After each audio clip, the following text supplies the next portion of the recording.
What is up, VOD watchers? Y'all know the drill. Timestamps in the description. We're just doing, some more free Deadlock coaching. How was my day, you ask? Well, I woke up to, one of my videos did really well, which is great, and then I had to reply to the comments. I forgot. Most people who comment on YouTube are like darlings, for lack of it. But then, and there's the motherfuckers who comment that like me saying, when you have some teammate who's doing well, just don't int and don't die. And just let yourself be carried is a bad thing and not the way you should improve. And then saying a classic, an Eternus player can carry, an E6 player can carry, not even an E6, just an Eternus player can carry any game with like 100% win rate before Eternus. So, my mental health, I probably should just delete those comments. There's someone else arguing with them. And like, I gotta back up the brother, because holy shit, that other motherfucker is stupid. Anyway. You know the classic, I am going to just skip ahead if you're a VOD watcher. Skip to the, whoever the first timestamp is. I'm gonna wait for the bot to ping, and then I'll ping and everything. We'll actually get people in here. I'm just gonna do some housekeeping stuff and set up stream. And glad the VOD's channel is doing well too, though. It's great. Love to get that shit monetized. That'd be huge for the bank account. Hopefully, my goal for the VODs channel is get it monetized in 2 months. I think that's definitely a fair goal, because that's like, I mean, if my videos plateaued and got the same amount of views that they are now for like the next, let me do some quick math. It would be like 90 more video. It'd be like probably 3 months ish if I plateaued right now. So I think shooting for 2 months is more than fair. How's it going, Wolf? I need to like, swear to God, I don't have a salaried mod just to reply to YouTube comments. Some motherfuckers who comment. Ugh. Okay. Yeah, the video's doing well. I mean, I expected it to do well, but not this well, which is nice. I'm hoping it beats my previous, like, PB of 22k, like, views. Fucking comments, though. Jesus Christ. I just spent 30 minutes replying to those, and most of them are really cool and really chill, but some motherfuckers... Oh my God. Go into the comments and I think you'll know the exact comment thread I'm talking about. Or the guy, well, I'll even explain which comment you should be looking for. It's the guy who's like telling you, like, when in my video I made a point, I already said this for the VOD watchers, but skip ahead VOD watchers. I made a point that like, if your team's already doing well and getting really fed in lane, just don't impede yourself and let yourself be carried. Like, it's fine to just play safe and not ego fight and just let yourself be carried, because that's like a way you win, I don't know, 10% more games. Or 10% of your games, you could probably win if you don't impede yourself. I didn't say that, but those are like, the numbers that go top of the dome, and then there was a motherfucker in the comments arguing against that, and it was fun. Okay. Oh. I'm fucking cursed. I autopiloted and wrote 99-11, man. 25. Okay.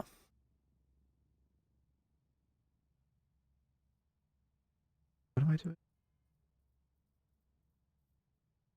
Oh, I do want to get the German mod.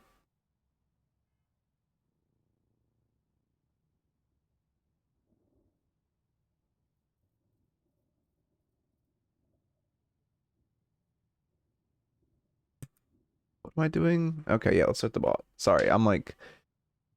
Ugh. You know the vibes. Early stream. Before I get that bot ping, stream vibes. We're not here. I'm still waking up. I woke up like an hour ago, too. But I just fucking spent so long replying to goddamn comments. I feel worse than if I just woke it up.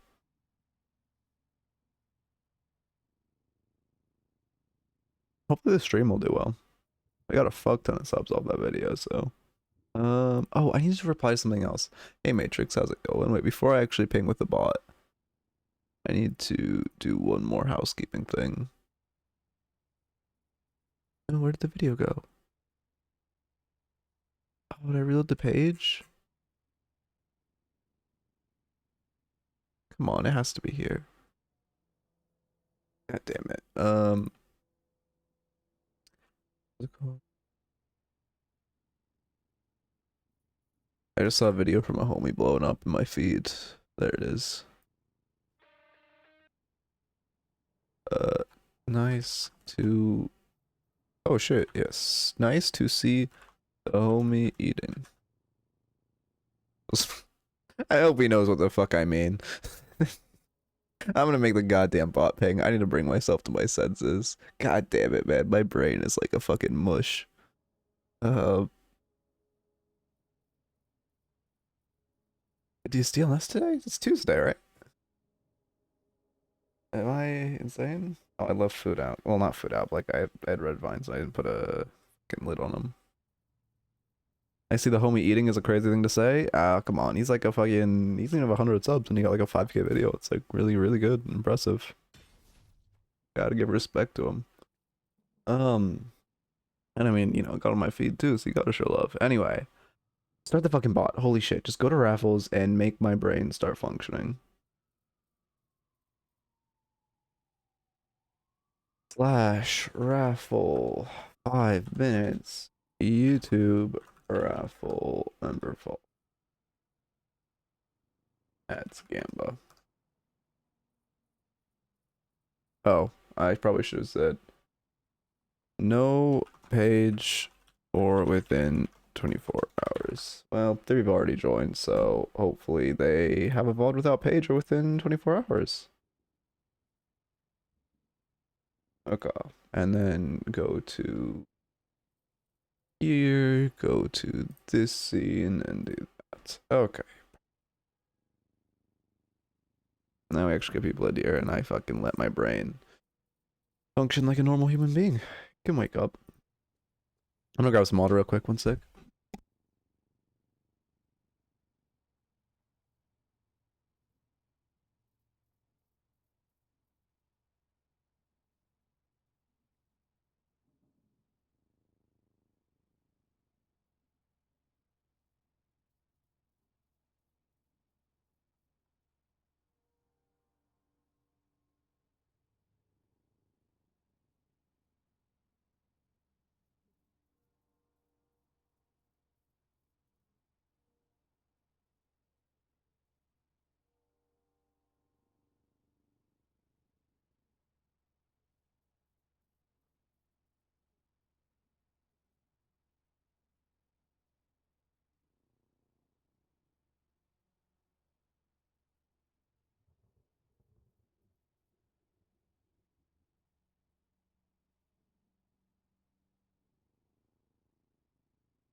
Alright.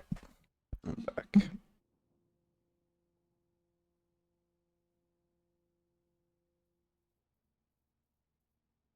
Okay, and we're locked in now, smile. Fuck, I gotta wake up though. There was a point I got like all these coffees at Costco and it was really nice. I'd wake up, it was like 24 days, I'd wake up in the morning with a coffee. It's really fucking nice. And then I ran out. And then we're at Costco again, so now we cry.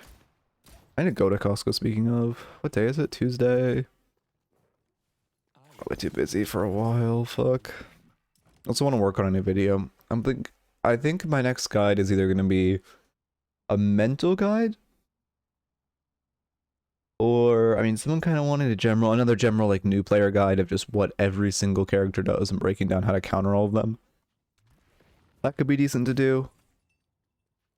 Maybe we would record that on stream as well, because like I record so much better when I'm on stream. It's actually something, I don't know what it is with my brain, but when I'm streaming, I speak coherently. When I'm recording, I can't get out 2 sentences without stumbling over my own words.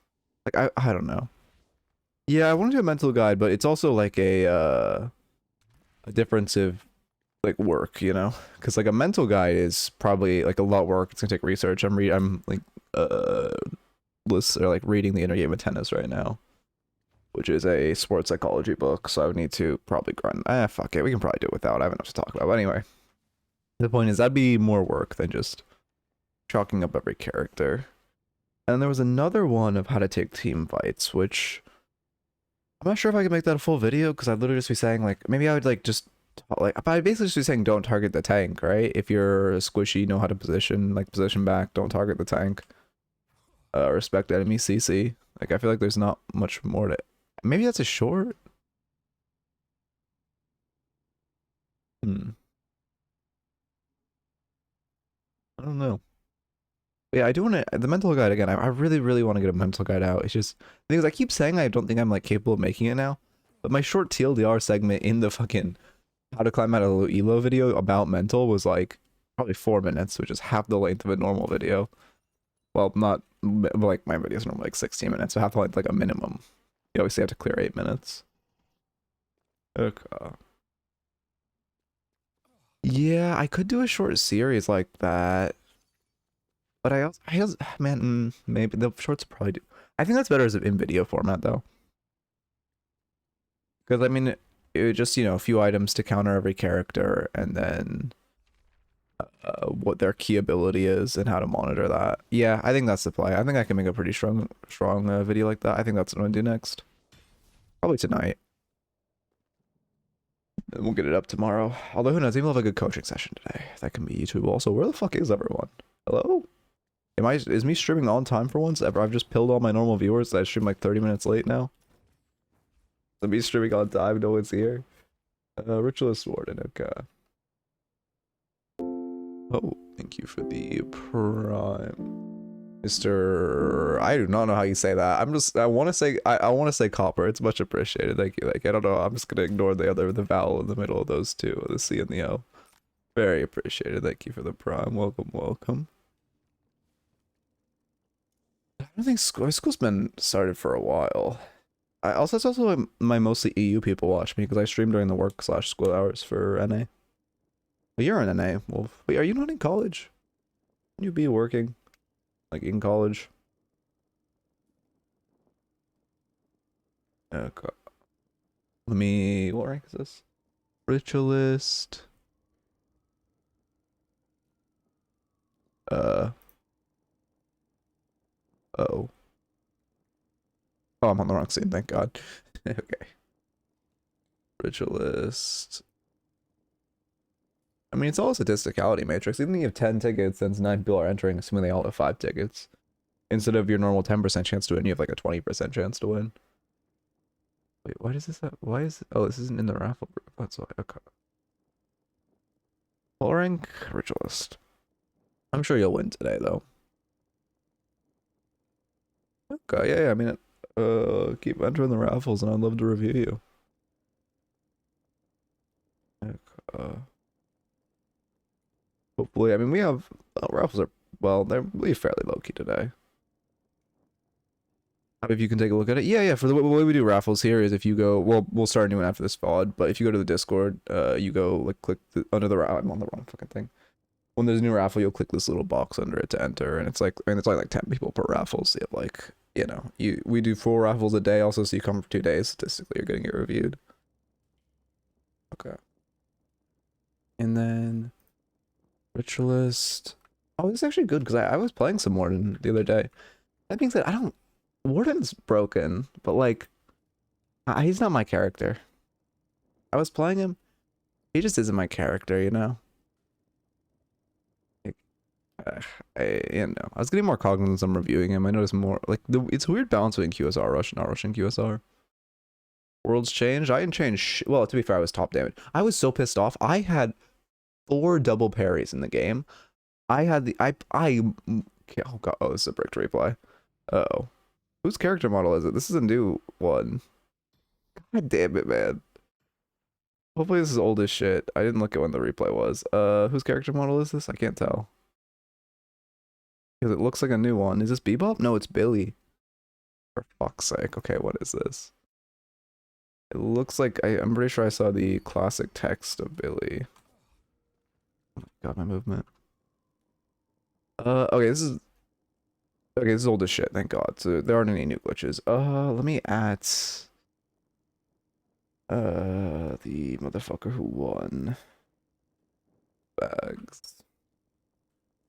That's the right bags? It doesn't look like the correct profile picture.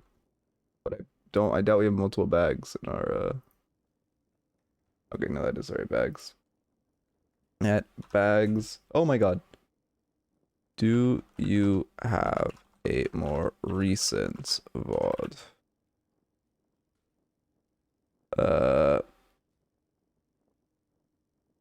need like, oh god, Matrix, are you here? You were here before, right? God, he does. Okay.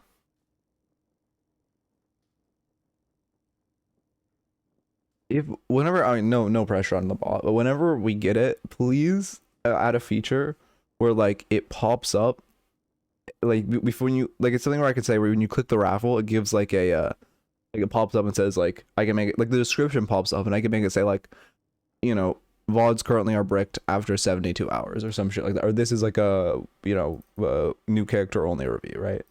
If that's possible to do, holy fuck, that'd be amazing. Okay. This is all okay. This is today. Nice. Or yesterday? No, today. Okay. Thank you. Okay, so this shouldn't be bricked. Surely they haven't bricked replays today. Smile. Thank God I didn't mark her. Just, I mean, yeah, it wouldn't be anything long. It would just basically be normally just like, well, okay, it'd be ideal if the section could be optional. But then it wouldn't be like, I mean, it's fine if it's mandatory though. It was like this morning. I mean, most updates don't brick replays though. But anyway, it would just need to be like, I don't know, a couple sentences space at most, where it would just like, for this one, I'd just be like, VODs have to be within, you know, like VODs are bricked after 72 hours. If they don't have, or VODs are bricked after 72 hours, and if they have page in it, they're bricked after 24 hours. Like just, you know, something like that, so people do that. Yeah, because I also don't want to like type that out every single time I am running a raffle. Okay, is it downloaded yet? I have a description one set right now, which isn't mandatory to run the raffle. Oh, perfect. Thank you, thank you. Wait, I had never checked if the description is mandatory on this one. It's probably not.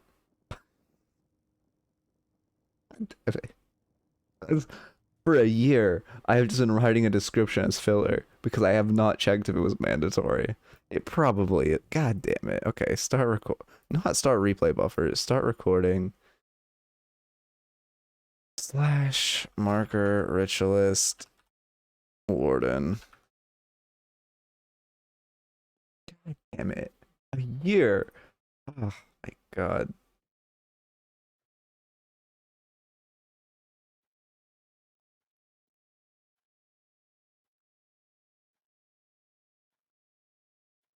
Okay. I do want to get a YouTube video raffle, please, for the love of God. Let me fucking just log in. We didn't get any good YouTube videos yesterday. I need a good, solid YouTube raffle. Minecraft glistening melon slice. I played with that guy. Wow, he's fallen off. Well, actually, to be fair, I think I played with him like over a year ago. But I recognize that name from like when I was on my Mirage days. Holy shit. That's OG. Anyway. I remember that name. I can't remember if he was, I don't think he was talking. I don't think he said shit.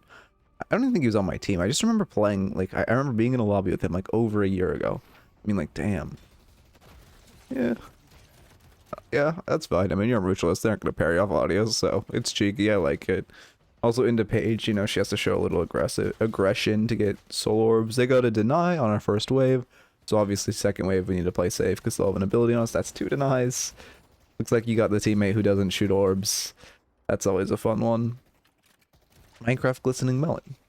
The iconic name. Of course he's a Visca's main. It fits. It's perfect. Well, we should be a little careful because they do also have an AP on you. I mean, for one, yeah, this fight's a little rough. We haven't seen Paige use her bear. Oh, she started dragon. Okay. Well, she's not that scary then at all. But normally if you haven't seen Paige use her ability, assume she's starting barrier and then taking a trade like that can be really risky because she just barriers the Billy goes in, you know, it's a 200 HP advantage on you. I'd eat Minecraft melons. That has to be a thing where people prepare food that looks like Minecraft, right? Yeah, there's the bear. You just bet. I don't know why he's dead. Oh, wait, what? I swear to God, I heard him get parried. Am I insane? Well, I guess he lives, but you should be backpedaling. Yeah, luckily we don't hit that melee. Be careful meleeing when your teammate's 1 HP. Because, like, risk reward you get, like... I mean, you did see him parry if you'd hit that, but reward you get, like... 120 damage? I actually don't know Warden melee damage. 128 damage. Yeah, we go restorative shot to QSR. I've been seeing that a lot. Sorry, best case we get 128 damage, worst case we die and lose 600 HP, right? Because if they parry you, your Infernus can't support, and they're both directly on top of you. That's at least 3 melees guaranteed. So you're just gonna, you know, combust. No, poor Fern. Good melee from behind. Oh, and then Billy throws. Nice. He heavy meleeed too there, not even light meleeed.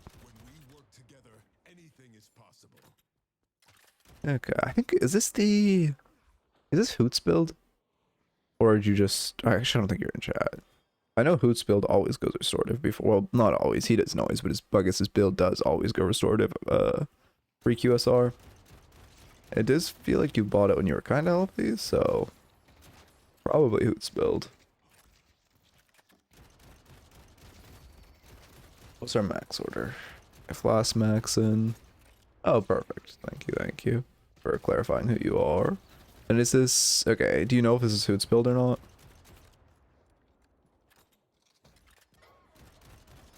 Yeah, okay, I mean, yeah, at this point you don't really have, I mean, well, will they play safe? No, but at this point, oh, it is? Okay, perfect. At this point they should probably start playing a little more defensive. So I'd expect to just start shoving wave and getting boxes. Like right now you guys are doing a great job shoving wave, but at this point you're wasting a lot of time for maybe one deny if you're lucky. Well, you could have farmed like at least 4 boxes. Your friend's getting a lot. It's a good trade. We catch him on there. Creeps. When you're walking out like that, you should take these 2 boxes and walk back and take these 2. Okay, I guess your friend's going back in, so you can have taken the other 2, but you definitely should grab those 2 boxes while you're next to him. Careful. Oh, you guys both did just melee at the same time. She could definitely turn that. I mean, she doesn't seem to parry. But yeah, your Fern died. If you both got parried, it would have been really scary. You shouldn't keep trying to fight. Just parry her. Ooh, heavy melee. Unfortunate. I mean, I like the vision of light mailing her out of her heavy, but you have to heavy there because light melee doesn't one-shot her. Also, you just shouldn't even be trying to fight that. When she's like, I mean, maybe when she's low, it's still a pretty ego chase because you don't know, like, pretty unlikely she's going to die there, but especially when she barriers, you should be backpedaling. You can be shooting her and backpedaling to try to get her barrier off so she doesn't have the conditional weapon damage, but it is still a little rough. I'm using Hoots, and I don't know how to say the other names build, which is more tanky. Okay. Yeah, I tried Hoots build. I don't mind it. It's not, like I said, I just don't think Warden's quite for me, but it's not bad by any means. A little late to get to those orbs. We shouldn't immediately start shooting second minion. We should first get the confirm on the orb. Yeah, there we go. Ooh, okay. Thank you. Chua MC, okay. Yeah, this QSR, next burst. We probably fold for bridge buffs. Okay, our Fern's getting, again, a good time to grab boxes. There's a lot of downtime right now. You shouldn't hard shove this wave because your Fern's getting bridge buffs right now. Every orb you get is like denied from, or he's not. Wait, what? Okay, I guess he got beats. But he still wasn't in range of that first minion you killed, so you should be a little careful. Although maybe he folded back. He wasn't in kill range. He might have been in assist range. I wasn't looking specifically at my map. I mean, yeah, this isn't a bad box route, but it's pretty far. There's like, I mean, there's the whole of church to run. Yeah, you're running church now. Also, you know, most of these are still up as well, which, I mean, I like the vision of going for the far box route, but you always want to go to the far box route after you clear all the close ones. Yeah, if you want to, actually, I don't know. Depends. Obviously, I normally just air dash to cancel momentum, but you didn't have stam. Yeah. Parry when you get yanked in. No, we didn't go for it. Yeah, they have no CCs here ulting. I mean, with no barrier, it's kind of hard for you to ever catch them. Ooh, I guess you don't have moves in your barrier either, but you're gonna die to minions now. Only note there, oh, good parry. Only note there is when you're hiding behind this, you should turn around because there's minions hitting you and you could be life stealing off of them.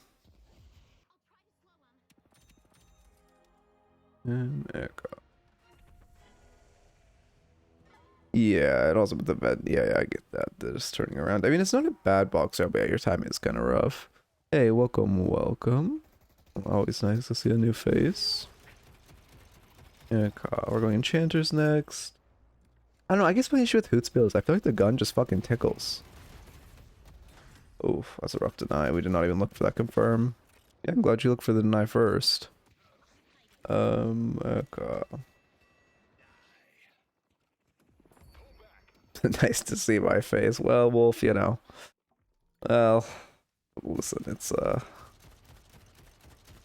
something to see your face. We'll put it that way.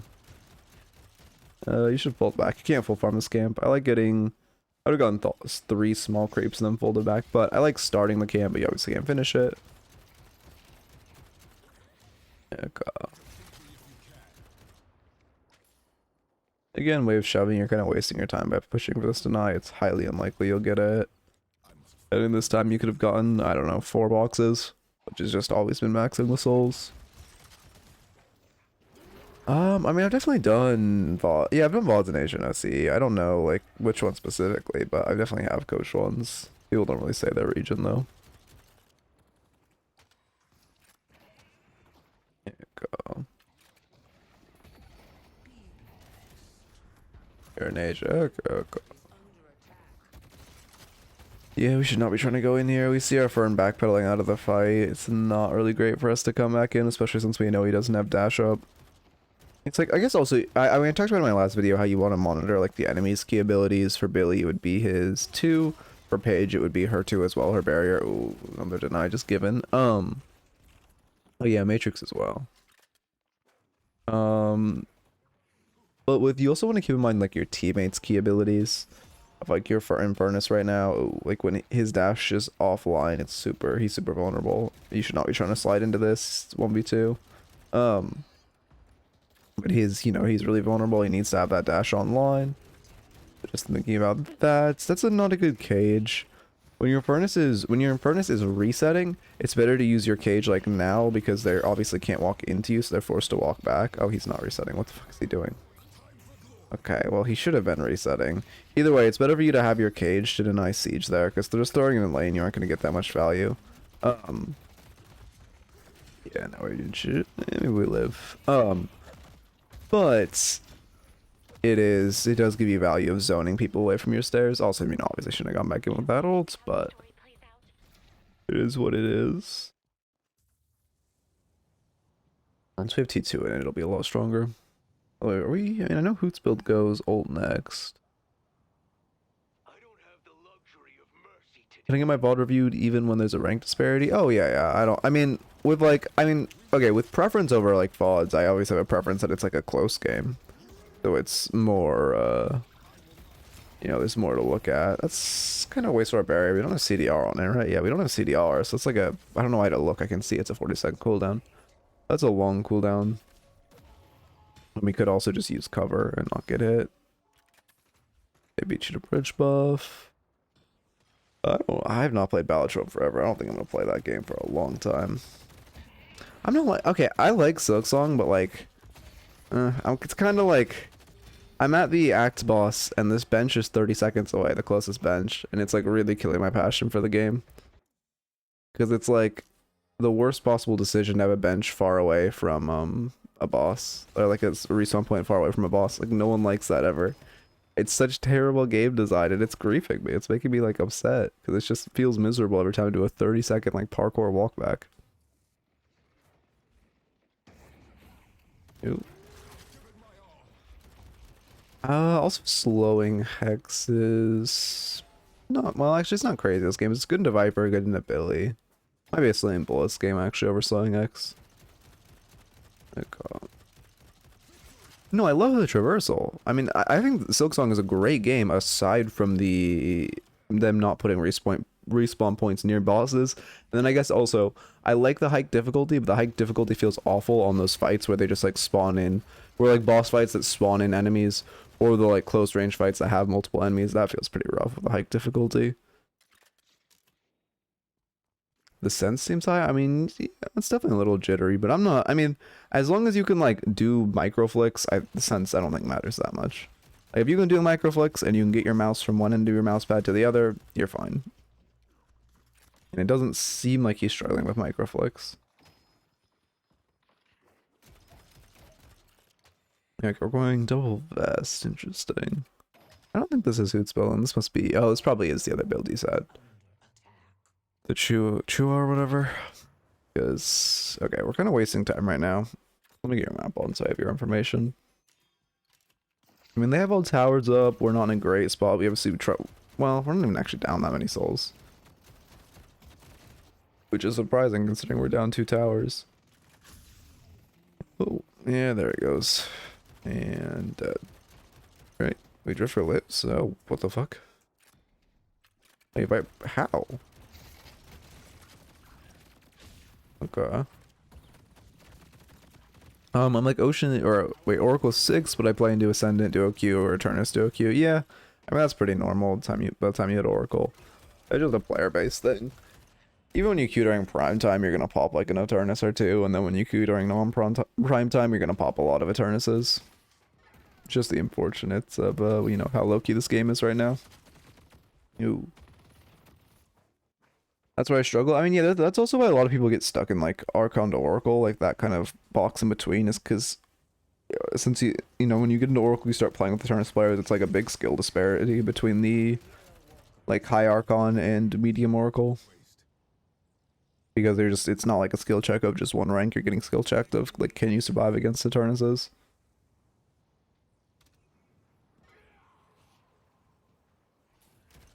Yeah, girl.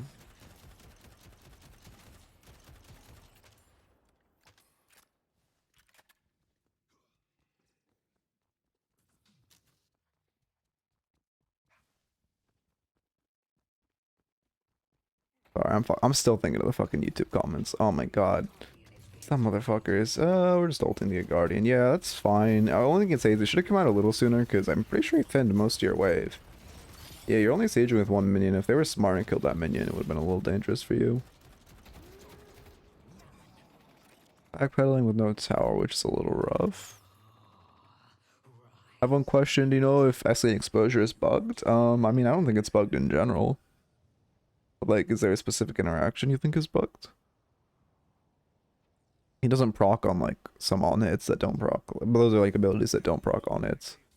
Coldest next. Okay. 15-minute coldest. What's your 10k? Okay. Yeah, it's definitely a Hoots build. Hoots build gets coldest so fucking late. So this is the Chewy's one. It was. They're kind of autopiloting into fights a lot. You don't need to backpedal there. You have your barrier up. Yeah, you can probably 1v1 her and you have your Talon next to you. You really don't need to be afraid of her. You know she's not going to have backup if she's pushed up that far. We're farming now. We do have a kill advantage. I mean, it doesn't last long. And we probably couldn't have gotten tower or anything, but we could have at least pushed the neutral wave. Is this Hoots? Really? I don't think he buys battle vests, and I don't think he gets. I mean, when I played him, he didn't get. Or when I played, he didn't get. I didn't get coldest until I was at like over 20 minutes into the game. And your farm rate is, you know, I mean, you're only 12k at 16, so you're not, you know, like farming anything crazy. Oh. Yeah, just get the bag and shield away. Okay, we just get Valhalla. Honestly, I mean, we died with shield up, which is really bad, but it is worth for you to go for that bag because it's such a massive bag. If you use your shield and your stamina correctly, you might have been able to get out. You just got griefed by Viscous Punch into Billy Club. That's one thing. I feel like Billy, I don't know, I feel like his one displacement pull down needs to be kind of reworked because it feels so weird and janky. Or maybe this, actually, I don't even think it needs to be reworked. They just need to rework how the cam works with it. Because it feels so weird with your cam. Like, it always yo-yos you. I don't quite know why. You guys should not let them get earned for free. I mean, this is... You guys are calling to push tower. I mean, as long as they don't run earn. Okay, yeah, getting mid tower is good. Finally to see you live. Your content is amazing for players transitioning from other MOBAs to Deadlock. Thank you for all the hard work you do. Yeah, thank you. It's much appreciated to hear positive feedback like that. I'm glad everyone's, you know, enjoying it. I'm glad the content's doing well. Obviously, the last video performed very well. Okay, I mean, at this point, our advantage is gone, so we should, you know, we got a couple camps, which is better than nothing. I mean, we probably should have gotten mid tower, but they somehow held it. I think realistically there, you should have just ulted for tower. Just to guarantee it. Because you were like a, you know, you had a long window where they were dead. But he just died to Victor ults? How? No, we clean up Victor at this point. Yeah, you should transition into the tower. You had a couple seconds you could have been hitting tower there. Also, mantle sliding, obviously something that's always good to do, but just, you know, it would up your movement by quite a bit and is, you know, entirely free to do. Again, your barrier is just sitting online. Yeah, we pop it now, but it's so late. There's the bird. Okay. I mean, realistically, you're not gonna catch someone out in that jungle. I mean, unless they play really terribly when they're holding 2 behind tower, they only have 2 more alive. The chance of someone being in their jungle is not high. I mean, stealing camps is not bad, but when you're a warden who can just ult for tower and guarantee it, it's better to just do that. Yep. Valhalla we go. Okay, I mean, I don't mind that death. I mean, it was a little ego to stay, but I wouldn't have expected her doing that cheeky shit either. That was very ego, because you had a teammate nearby. I guess it's just a Viper player, she doesn't think. You should be rotating towards your Fern. Your Lash can catch this wave. It looks like there's more of a fight breaking out on the right sides. I mean, if you're here, you need to farm now. There's a lot of... I'd push another wave and then grab, like, all this farm here. Haze is on Lash. You might want to try to help him. Why are there 2 here? They just start running this lobby. Even though they're only up 3k, it feels like they're so aggressive. I guess they're just perma-fighting. I mean, the way this team plays with perma-aggression and perma-fighting, Earn is pretty good into them. You just bait them into showing. Like, you show one person, they set a map. Or if you grab Earn and they all fold over, you just split a walker. It kind of depends what type of team they are, but either the type of team who wants to permafight, they're going to see you pick up Earn and they're going to send 6 to Earn, or they're the type of team who wants to permafight is when you pick up Earn, they're just going to completely ignore it to push in a wave.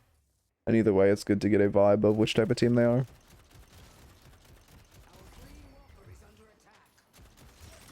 Yeah, we're just stuck on cleanup crew, unfortunately. Fuck, I am out of frame. Oh, the cam's a little high. It like fell off my table and it got readjusted. I used to have it perfect where I could put it to its lowest setting and it'd be like here, but then it fell off my table and got readjusted. And I kind of like that it can go lower now, so if I started sliding, I can actually bring it down with me. And we also kind of have constant kill advantages because of how they're playing, but we're not really using them. Like, I actually can't remember the last time I saw one of them or one of their team not be dead. I mean, QSR for reload is great to see. Like, from box farming, that's definitely above this elo. Catch this wave. Is he really gonna bird the wave from you that he's next to? Oh my god, he is. Okay.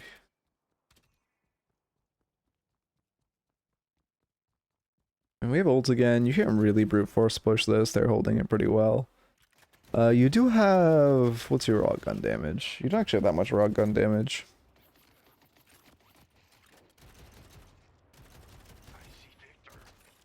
Okay.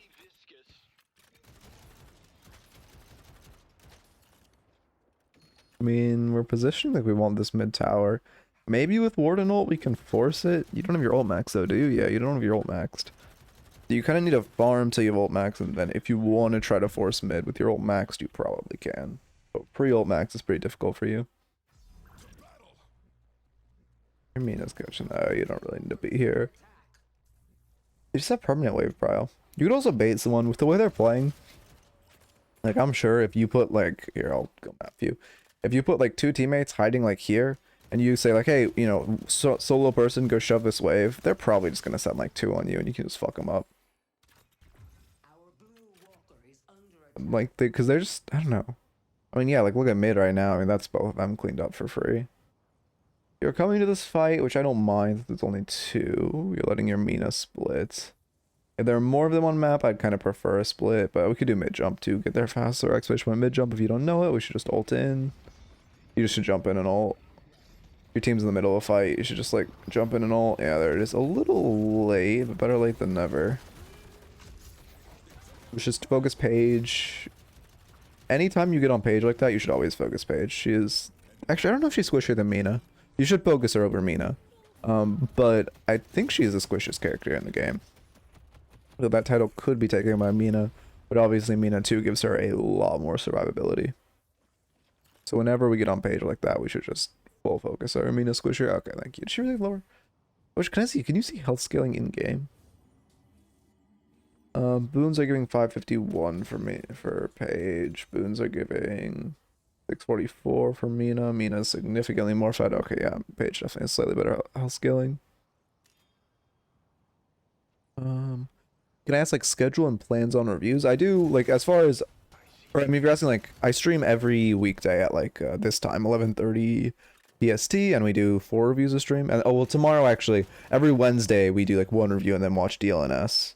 But the other 4 days of the week is just 4 reviews a day, which is like normally like a 3-4 hour stream.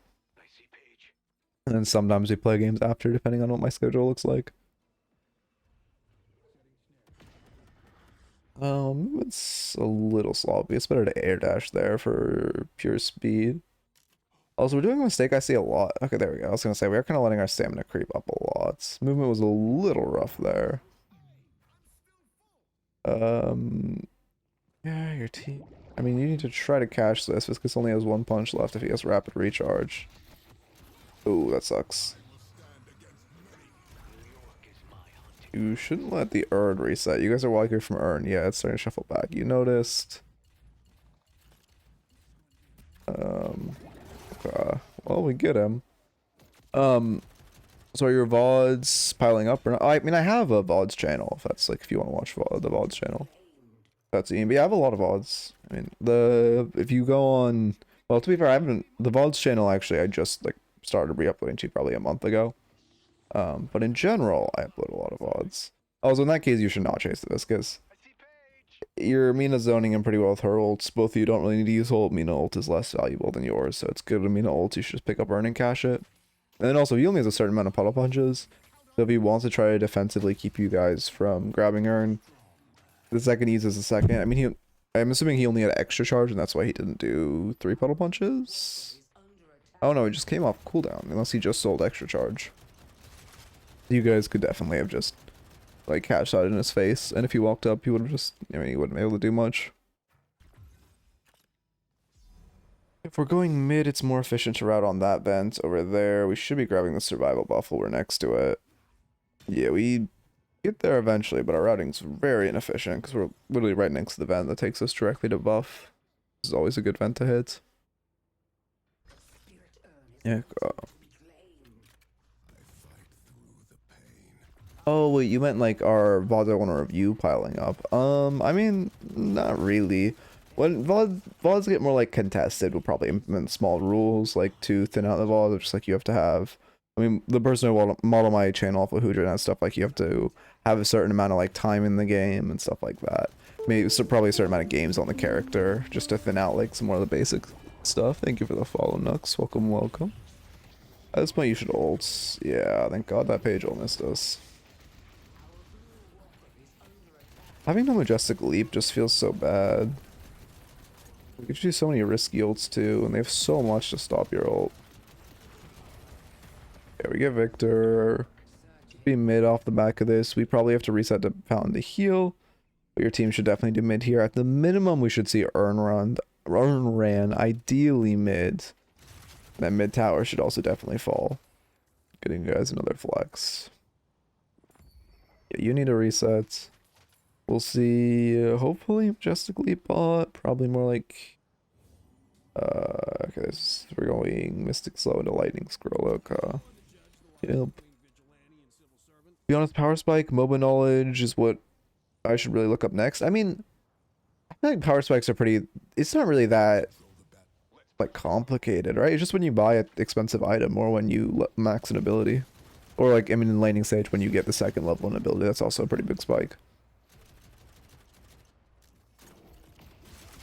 Yeah, we get tower. I mean, the issue is like we killed 3 of them and all we got was a single guardian, right? At 27 minutes, that's pretty bad. We, again, really would have been great to see mid. Would have been good to see Urn at the like bare minimum. And not just the guardian falling. That sucks. Okay. Yeah, wait, Wolf, how far are you in Silk Song? Because like, I don't know. I like it, but I definitely like Hollow Knight, or liked Hollow Knight more. Just because of, like, the stupid benches being so far from boss fights. And multiple boss fights suck. Or, like, boss fights with multiple enemies suck. Act 2? Okay. Yeah, we should kill her. Yep. Yeah, I don't know. Oh? I mean, the issue is we just have no anti-heal. Like right now I'd buy Spirit Burn's well, Healbane's the best against Victor. And Victor is, yeah, I'd buy Healbane here. Because what you really need to do is suppress Victor, and Healbane's the best anti-heal for Victor since he has rapid reach. No, he doesn't have rapid recharge actually. Wait, he doesn't even have his 2 max. You should just buy Spirit. What the fuck is this build? You should buy Spirit Burn. Because Spirit Burn will just completely suppress his healing if he's not buying rapid recharge and maxing his 2. I know someone who's already 100% in the game. Damn. Do you have to, is there, wait, Wolf, do you know if there's an achievement for beating it in Steel Soul? Because I'm not beating that shit in Steel Soul, but otherwise I'd 100% the game. Every other achievement I'd love to do. But beating the game in Steel Soul is something that will never happen. That's like, ugh. You do have to beat it in Steel Soul? Okay, I'm not 100%ing it then. Yeah, okay, yeah, there's no way this one's getting 100%ed. There's 2 Steel Souls? Oh god. How would you even... How would you even Steel Soul this one? Yeah, you guys should... I mean, getting 3 picks, yeah, it would be a great time to mid-boss. I will distracted driving. I mean, she should be dead to rights. Just survive. Use your shield. If you use your 2, you live. Again, we're just sitting on this 2. It's great movement speed, great barrier. It would keep us alive for sure.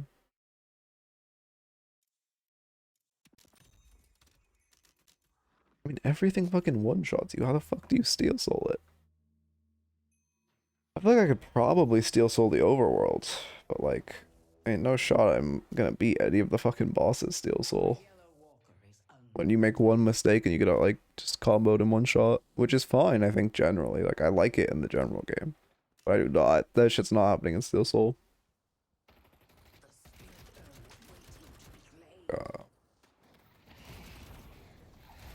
Yeah, Hollow Knight Steel Soul is easy. Well, not easy, but it's not too hard. Okay, I mean, again, we're gonna, yeah, I mean, we're winning these fights dominantly. We're just not rolling them into anything. Like, right now, we're winning fight. I mean, we'll see what happens, but mid-boss is up, Urn is up. I don't siege Blue Walker. It's such a classic mistake of sieging Blue Walker. When, you could be taking, like, mid-boss. Yeah, at this point we're 4. Yeah, you call mid, that's great. Okay, your team's listening, thank god. One of you, since you have 4 dead, you don't need 6 of you in pit. One of you should grab Urn right now while 5 of you do mid. Well, 4 of you do mid and then one of you fixes your waves and base. I guess ideally you send someone to reset. They catch this wave and then grab Urn and run it. I really want to P5 plus Radiant all bosses, but I lost interest. Yeah, I also wanted to Radiant all bosses and just kind of got bored of it. But it was very late, damn. Okay, at this point we should see Urn run. Whenever you get rejuve, just run Urn. It's, I mean, literally free souls. We're buying Plated next. I mean, great into Haze, good into Viper. I guess it is. Yeah, okay, Plated's good. They have more gun than I thought, since it's fucking P90 Viscous. I haven't seen that build in ages. I got rated on all bosses. Yeah, I mean, that was nice you got it. I just, like... I don't know, I just got bored. But yeah, it ain't no shot building Silksong Steel Soul. Anyway, I mean, again, Urn's just sitting on run. We still have a long time with our kill advantage, too. We're fixing our waves, and then we need to push the advantage. A good way to throw that, I mean, you do and you should, or you do need to and you should brute force the mid-walker with rejuve. However, running Urn first is so much, some free souls, free AP, free everything. We don't just want to see rejuve wasted here. We're kind of wasting a lot of time on it. Yeah, I'm never gonna beat P5. If you didn't have to beat Silksong in Steel Soul to 100% it, I'd beat P5. But since you don't need to, we should grab Urn right now. We're right next to it too. Wow, your team actually got Walker losing no rejuves. That's crazy. Yeah, yeah, there's, I mean, initially chances are probably like, I don't know, we'll say on average 10%, because the average raffle is like 10 people entering. But as you enter, there's like a ticket system, which is just a pity system. This is a great ult coming behind them. If he melees, he does not. I mean, we're up 1, 2 rejuves. Victor just popped ults. Like, this is great. You should not focus Victor, you should focus Viscous here. Really bad for you to be focusing Victor right now. And then we need to get on Haze. I mean, at this point, that should be Patron Knock. Again, would be great to somewhat... Again, it would be... Wow, that's some... What the... Does he have greater expansion? Okay. Um, anyway, it'd be good. It would also be good to see you send someone to grab Urn while you guys knock Patron. Well, I guess you actually can probably full end now. Yeah, actually, with those other two throwing, you could just full end up to rejuves. Yeah, that's game. That's crazy. They only took one rejuve off you. That's a mistake I see a lot in lower elo. I need to like look into that more. I guess it's just fighting individually. Yeah, I mean, I guess it's just fighting individually, right? Where the Billy kind of ran at you and died, and then the other two died, and then the Haze died, and they all just die without actually taking fights off you or rejuves. I've had this happen so often in low elo where first mid boss is just game. Or like, not first mid boss, whatever mid boss you get and then knock patron. The team that knock patron still has like the majority of their rejuves up and just ends.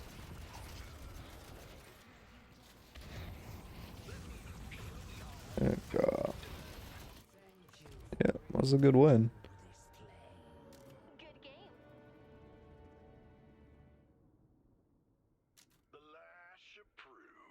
Two games are rare in Asia, so I can't really record it. Well, for the submitting bots, you just do you just submit a match ID. But yeah, it's yeah, replays are good. Or the match ID for the like replay is good. Okay. Oh. As far as the notes, I mean, laning stage. I mean, we're doing a good job farming and box maxing for Ritualist, but I would like to see a little more box maxing. Let's see what else.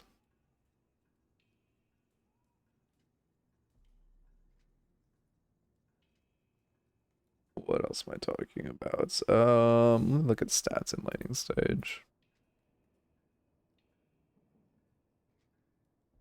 Page actually just what the fuck? How did Page do that much damage? I wish we could see items at the end of laning stage. But we generally played it fine. I can't think of any like egregious mistakes. I mean, we were egoing when our Furnace was not there. Like when we went into 1v2 after our Furnace dashed, or when our Furnace should have been resetting, although he was just kind of hiding at 1 HP. We went in and like the one thing I'll say is there's a lot, you do need to be working on like playing off your teammate more and not egoing when your teammate is you know, low or just can't really fight. You need to make sure you're thinking like, hey, can my teammate fight here? If not, I shouldn't just like roll into them or go into the 1v2. Laning felt rough this one. I'm a pretty passive laner, and this was a burger box. I mean, I don't even think you were that passive though. There were just so many. I mean, the biggest mistake was just you going into them when they aren't there. Super out of sync. I didn't even realize he backed. Yeah, I mean, that is just a map thing. Again, whenever you go in, you should be, well, that's not even for in laning stage. It's more just you should always have cognizance of where your partner is, right? Like you didn't need to know he backed, but you should have known he was like 20% HP, 10% HP. And then let's see. Next off, we have the. I mean, the barrier usage was definitely subpar. I wonder if we can look at how many times you used barrier. Wait, I'll start off for a second. Let me also check one thing. Okay.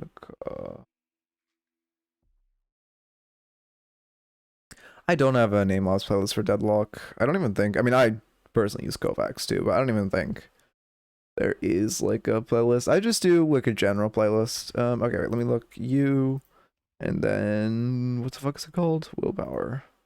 Actually, I mean, there are quite a few dots on the timeline, but if you look, and there's some big gaps, like 14 minutes to 16 minutes.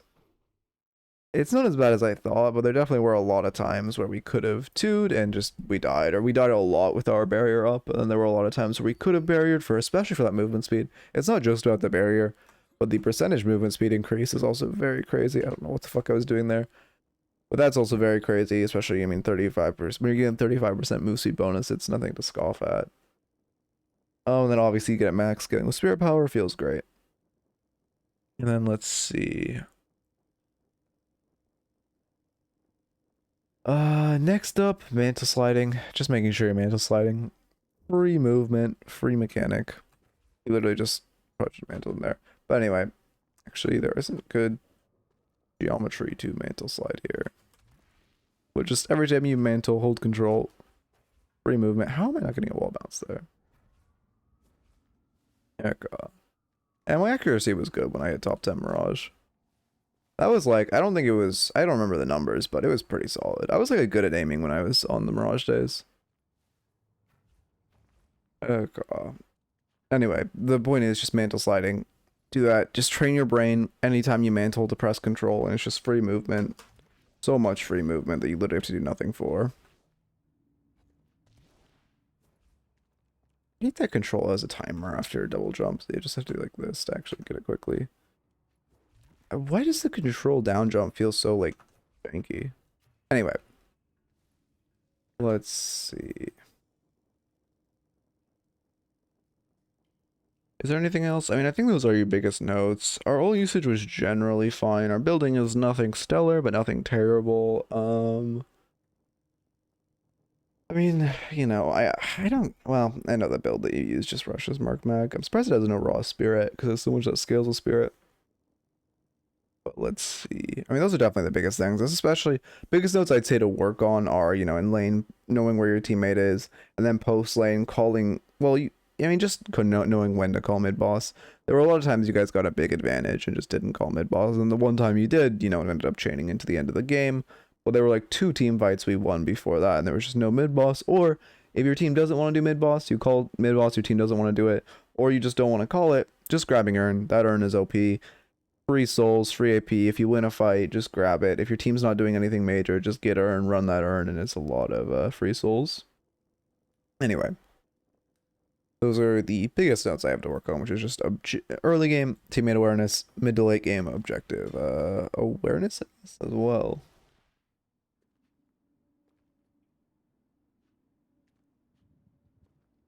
Anyway. Sorry, I'm like ADHDing. I don't know why I'm fucking tweaking today. Let me get a new raffle up. Raffles. Hey, let's see, how's it going?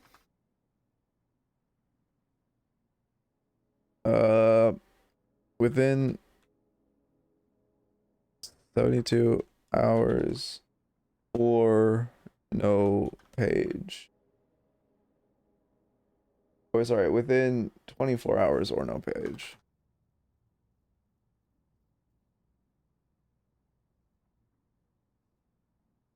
And okay, perfect. Search for the, oh yeah, I mean, I don't play much Warden at all. Like I mean, I've played 1 game on him yesterday and a few of my ults. But like my Warden is not let's see. I mean, yeah, 13 games on him, 6 of them won, right?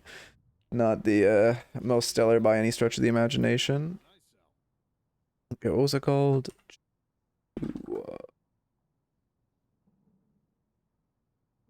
Okay, I mean, I'm surprised.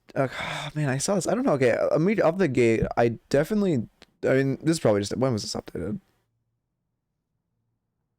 September 5th, really. Well, Restorative Shot is objectively better than Extra Regen. The only time you buy Extra Regen over Restorative Shot is if you're not buying a lot of greens, but you are buying Enchanter's Emblem, and you are buying Healing Booster. So, like, you know, you'll get enough green investments. So, Restorative Shot better.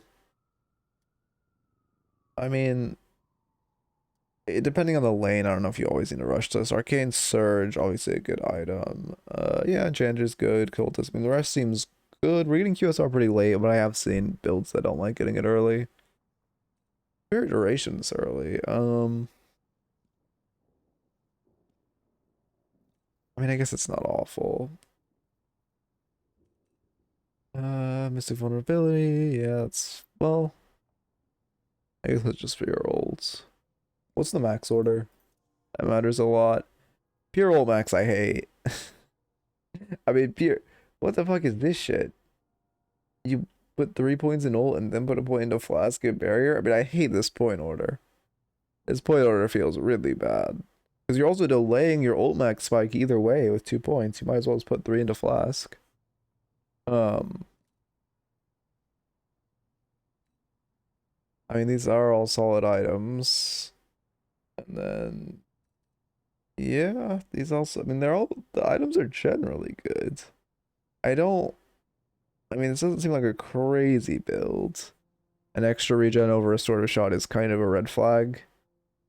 When you already have, you know, these, like a few greens in your lineup, because you're already getting the 13% extra health.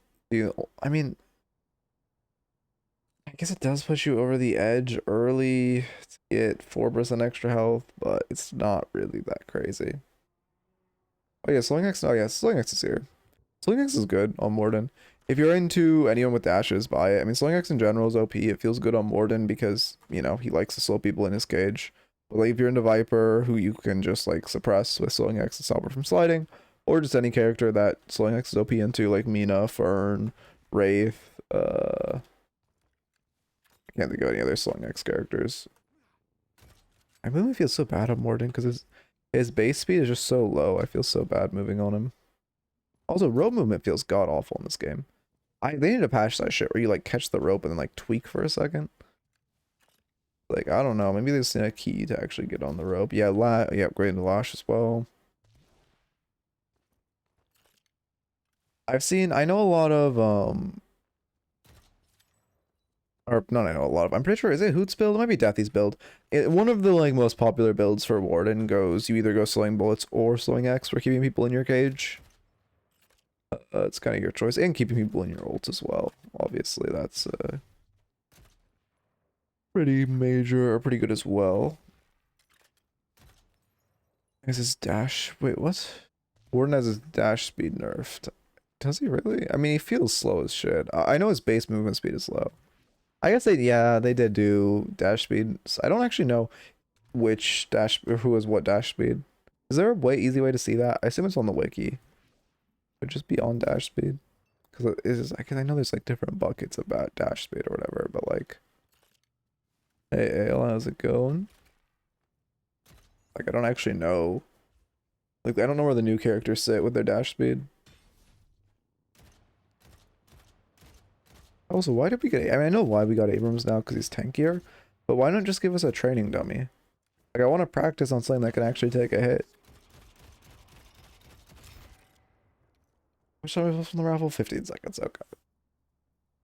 I can only remember Ivy getting strong from it, because their special dash makes her zip around like crazy. I see. Yeah, I mean, I know there is some things like animations matter a lot of characters. Like Shiv dash is one of the best dashes in the game because it moves your head a ton when you're dashing, so it's a lot harder for people to headshot you versus like, I don't know, Doorman dash where he's like super stagnant. Okay. But yeah, have a good one as well, and thank you for stopping by. Hope you have a good night. Okay, let's see.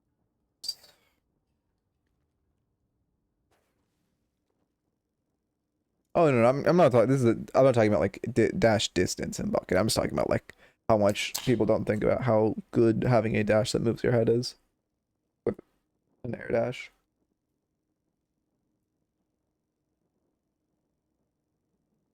Look, I'm hungry. Oh God, why does that taste wrong? Sparkling water.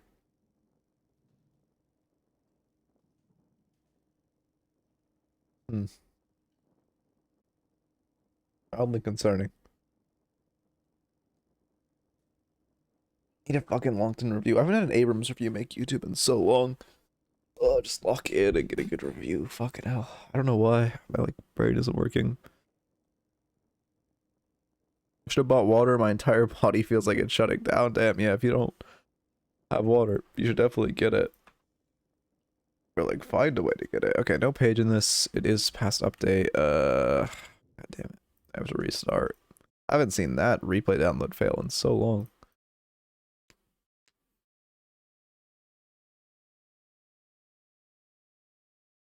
Probably could show that part of my Steam. Yeah, better save. Is the fucking video still doing well? Let me check. Ooh, going up.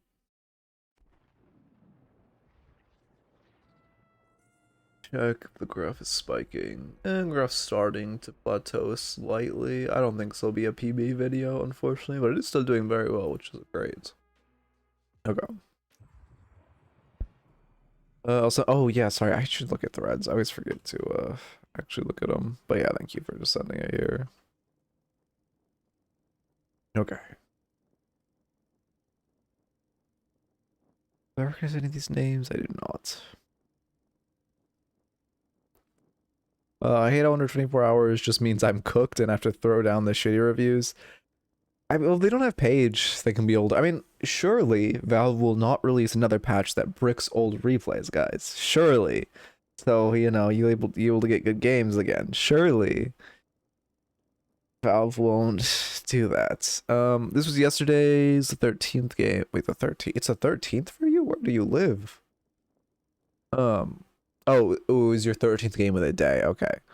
I wasn't playing very well. Wait, I wasn't playing very well anymore, and this game dropped me to Arcana 6. I think it might have been a good video. I think it might be a good video because I had a really passive laner on my last 3 games that were all losses. I feel like I had a tough time on giving the matches tempo. Usually playing Abrams is a breeze, but I won a 3-game loss streak, which is weird. Played all weekend on Archon/Emissary lobbies and going on 9-game win streak twice over the weekend, then suddenly struggling to impact games. Interesting. I mean, it sounds like it's mental. I mean, the biggest thing is if you're playing 13 games in a day and you're on a 3-game loss streak, you should definitely take a break. That's the biggest note. What the fuck is that? Wait, sorry, 1 sec. Okay, just like, you know, taking a break is OP. Okay, I didn't. Okay, that's good. Yeah, that's perfect. Just taking a day off. But I mean, even how many hours was the 13 games over? Like, were these in quick succession? Were these like immediately after each other? Was there a big, like, I don't know, break? What was the were you like actually taking like walks in between, or was this all just like rapid fire? Just wanted to grind and climb over the weekend. I get you. I get you.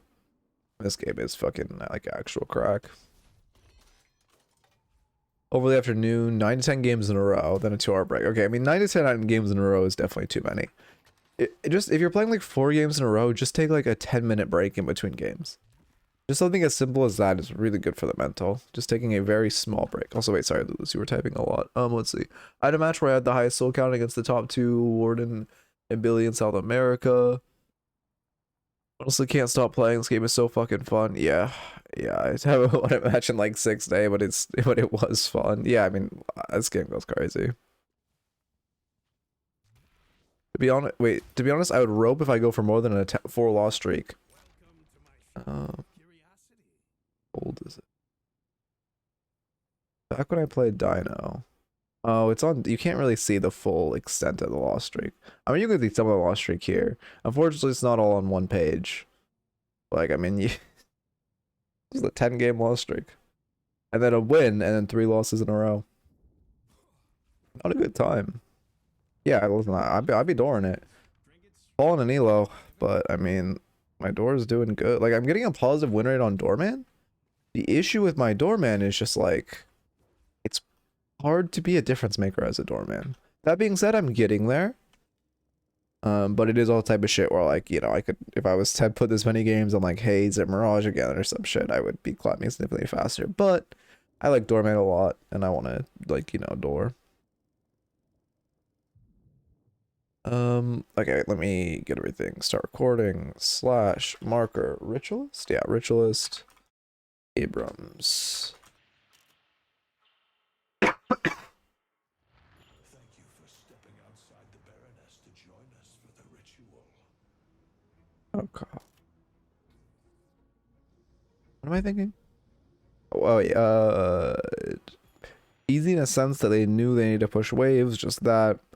And I would do well, and they also do well, and it'd be really fun and easy. Oracle friend boosting, not really paired in performance. Yeah, I mean, to be fair, the best way to climb, well, it's more fun to play the game with friends, but the best way to climb is solo, like, objectively. Playing with other people and just being in lobbies with other duos is pretty rough. I mean, okay. Hopefully we didn't pre-queue our entire build.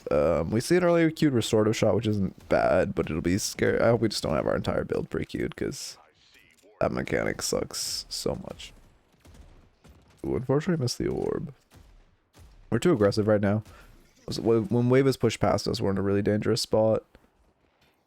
I mean, I'm assuming this is a solo queue, because what you said before, but you did also say you were duoing. So is this solo queue or a duo teammate? Torment in the same lane as Torment is the same in lane as Ivy, Victim, Vidiscus. viscous. They're not strong on their own, but they're good force multipliers. I mean, honestly, no, Doorman does have a good lane. It's not really like I win every lane dominantly on Doorman. It's just the mid game I kind of struggle to make that much of a difference because you can't split that well on Doorman, and you kind of have to be near the team fight, so it's a little rough. Okay, I mean, restorative shot is a good start. Don't love that it's your whole build is like looking like it's auto queued. Dash next. We still have our AP to burn. Goes into dash. Okay.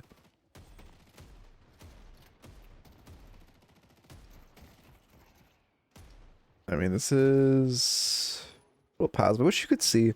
One stat I really hope they add is how much like damage to creeps in landing stage. I feel like your pocket's not shooting wave, but I wish there's a way to check that. Well, I guess he got parried or something. We're going for boxes. You can be greedier than that. You have time, your pocket's not here, you should grab these boxes as well. Because right now you kind of want to save wave for when your pocket comes back. Even though it'll crash, it's worth taking a little damage to tower to keep, you know, a whole wave on pocket. Like right now, I mean, okay, I don't think your thought process is thinning the minions. If you're thinning the minions, that's good, just getting them low before pocket shows up. But you do not want to be trying to kill any minions before pocket shows up. Pages, well, if the vault's within 24 hours, it doesn't. Page is fine. But if Page's model got updated 24 hours ago, so any vaults older than 24 hours can't have Page in them. But if it's within 24 hours, Page is fine.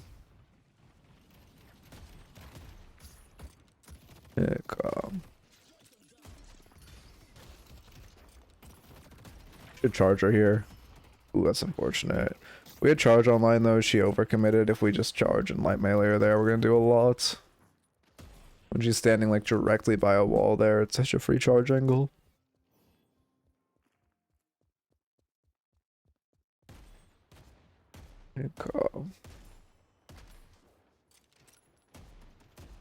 Playing, you should be meleeing these minions. You have melee lifesteal. Just tossing a heavy melee at them is, you know, I actually don't know the numbers of melee lifesteal off the top of my head. 100 health for free. All it takes is a right click on a minion, which is pretty big. Light melee, perfect. And now we heavy melee. Oh, good kill. Press siphon life and then backpedal. Yep. I mean, this is... That's lucky. Just jump so he doesn't flask you. Okay, you're fine. All we have to really be scared of is a flask. I don't think he's QSR rush. Okay, he's Titanic Mac rush. I've been considering making a Billy build. Should I center it more on gun or melee? I mean, do what you like. Center it on what you think is fun. But if you're talking meta-wise, gun is better. But I would just go whatever you have more fun with. Return fire rush because we're into Viper. Okay. Extra regen. I mean, I wouldn't go extra regen.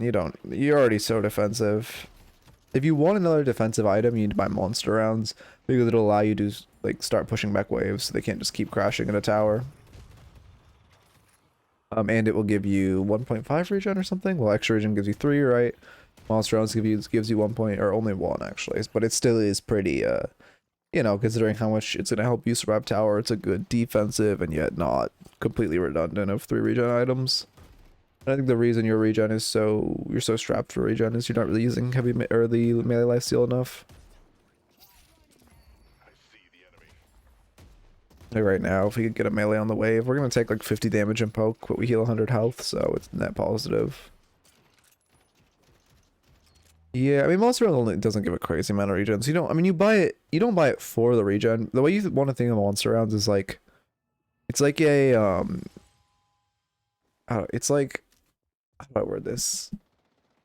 It's just like a small spike, right? You buy monster rounds, it's gonna amp your laning up significantly, and you're keeping waves away from the tower significantly, but you're gonna sell it. So like long run, you are sacking 400 souls, but you're giving yourself a significant lane spike. Like if you play fucking League, just think of it as like one of the pots. Yeah, we ult away because we hear Warden ulting. That's fine. You shouldn't go back in. Your tower's dead. You should just back off. Yeah, I mean, I don't think we'll die, but a little risky. We should have wall bounced there. If you're trying to get out, you should wall bounce dash. That's your most efficient way out. It looked like we were going for a wall bounce, but just barely didn't get it. And yeah, we did die for it, unfortunately. Okay, I mean, that's a rough lane. I think. I mean, you didn't play. Well, he shouldn't. I mean, he can't go in there. Or he doesn't have enough HP to like run at him. When Warden's ulting, you should just give tower. Whenever Warden ults a tower, there's not much you can do to defend it. Monster Run's also great in lane because of Pocket just ignoring creeps. Yeah, it would help you show a lot more. I thought if Pocket fought, we would get something. I mean, they aren't really healthy enough. There's not much that they can do there.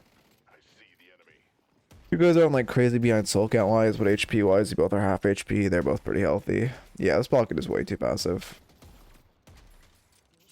Maybe my next character arc needs to be Pocket. I know, I'm still trying to... I love Doorman, but I'm still maybe thinking of like starting a new arc, character-wise.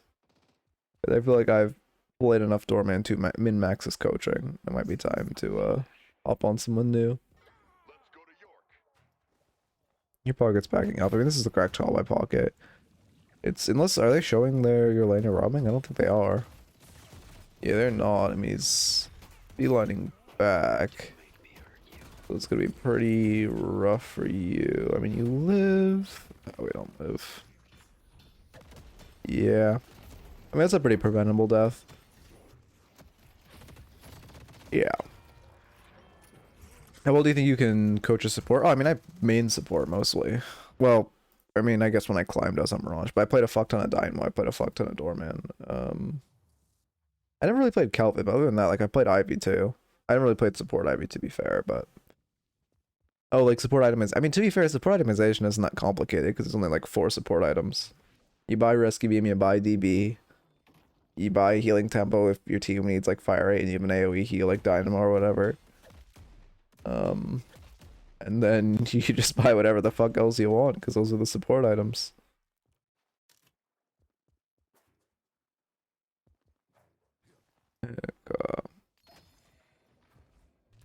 I went too defensive. I didn't know if damage there on the items. I mean, yeah, partially it's the like reliance on defense. Another part of it is just not having monster rounds. They could keep crashing waves into tower, and then like post the very early, it's you like trying to keep fighting. Well, you know, you should be trying to fight near their tower unless the warden is showing somewhere else on map. You're like, okay, Swiper is alone.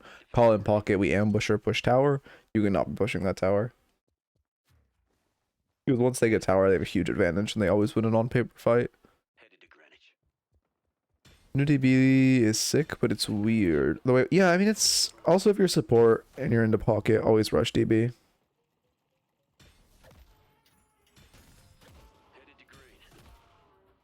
What's Pocket doing? The Pocket just ults? Yeah, but no, what? This Pocket is a creature. I mean, you're right to keep farming that. They obviously aren't going to see... Well, I guess that's illegal. I shouldn't say obviously. But they should never actually siege Walker there, so you farm. I mean, it's... You are giving solo wave to your... Like, 2 solo waves to your Pocket, which maybe isn't ideal, considering how this person plays. I would try to catch waves when we can, but... Yeah, also, at this point, I would just mute, like, everyone in this lobby. If they're flaming you, just mute them. It's just going to tilt you. And then if you flame them back, you're just gonna tilt them, and no one's gonna be AE for the better. Hopefully Sinclair catches mid. I mean, you're right. You are correct to go to green, because Sinclair should catch mid, but it appears he would rather farm.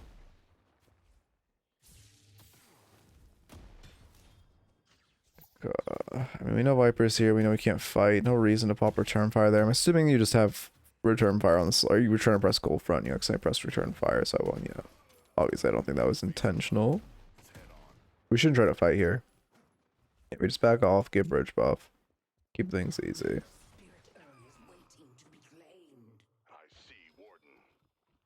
100 to 0 him, I don't mind the rush, but you didn't even be careful. Okay, we can't 100 to 0 him. Oh, that melee's so risky. Just left click his head. Oh, that's okay, we kill him. That melee was super, super risky though, because he was dead to rights if you just like left click him. Well, he's 1 HP and next to you, all you need to do is shoot there. How much damage did you do with your gun there?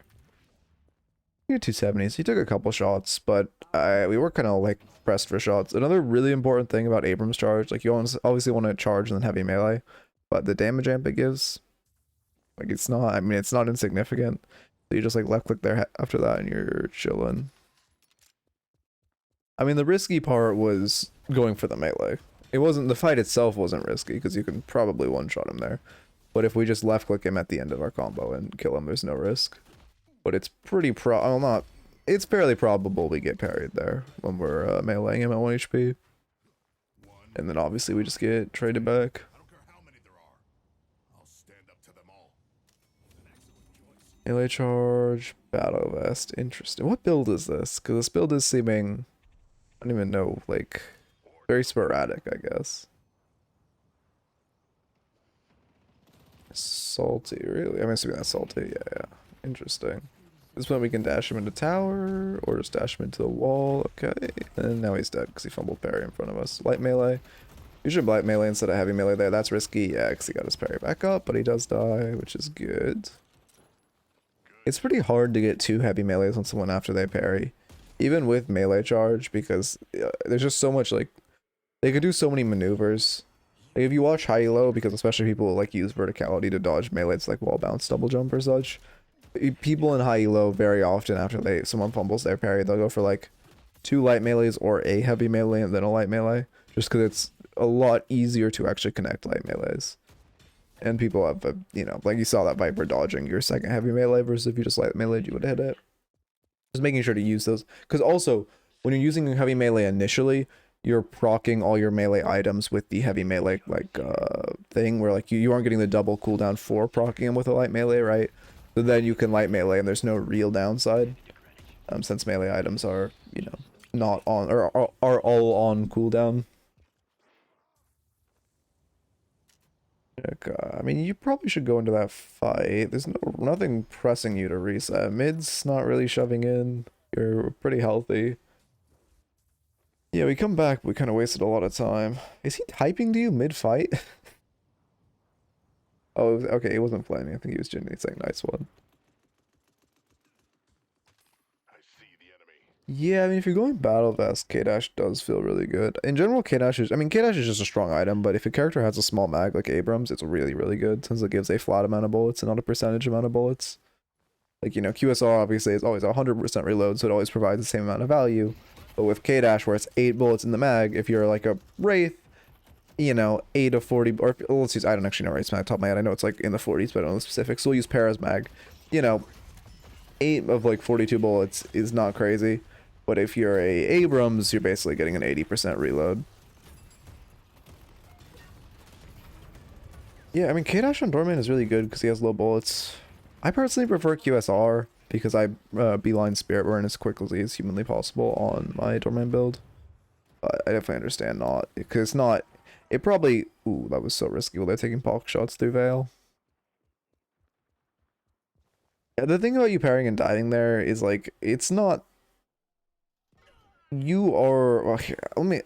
Let me look at who was with you before I go on this tangent, because I didn't see exactly who was with you, but more often than not, people aren't going to follow, because you are like the hard front line. It's kind of hard for people to follow, because when you go in and parry, they have to be very, very close to you to immediately be able to follow. Because the majority of time, yeah, like right now, I mean, Victor can die fairly easily, but you dash in, you parry, right?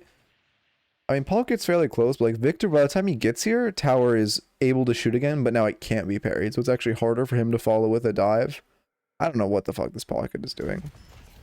But you then also, you're ulting in, so you're putting a lot of distance between you and the enemies, and then like everyone appears. It's a good time to walk out. Yeah, if you're gonna go for that, what the fuck is that all? If you're gonna go for that, it is good to call a dive. I think the biggest point is just like, it just happens a lot, where if you dive without calling it or without coordination, it's almost makes it harder for your teammates to dive, because unless they're like immediately on you, they now, like Tower gets reactivated, and I actually don't know the numbers, but we'll just say 2.5 seconds, 3 seconds, 3 seconds sounds right. It gets reactivated in 3 seconds, so if they're like 2 seconds away, now they have to dive on Tower, well, they can't even parry it to dive, you know? So you have to keep that in mind. Not to say your parry was bad by any means, that was a good parry to dive, but you shouldn't be expecting your teammates to come with you.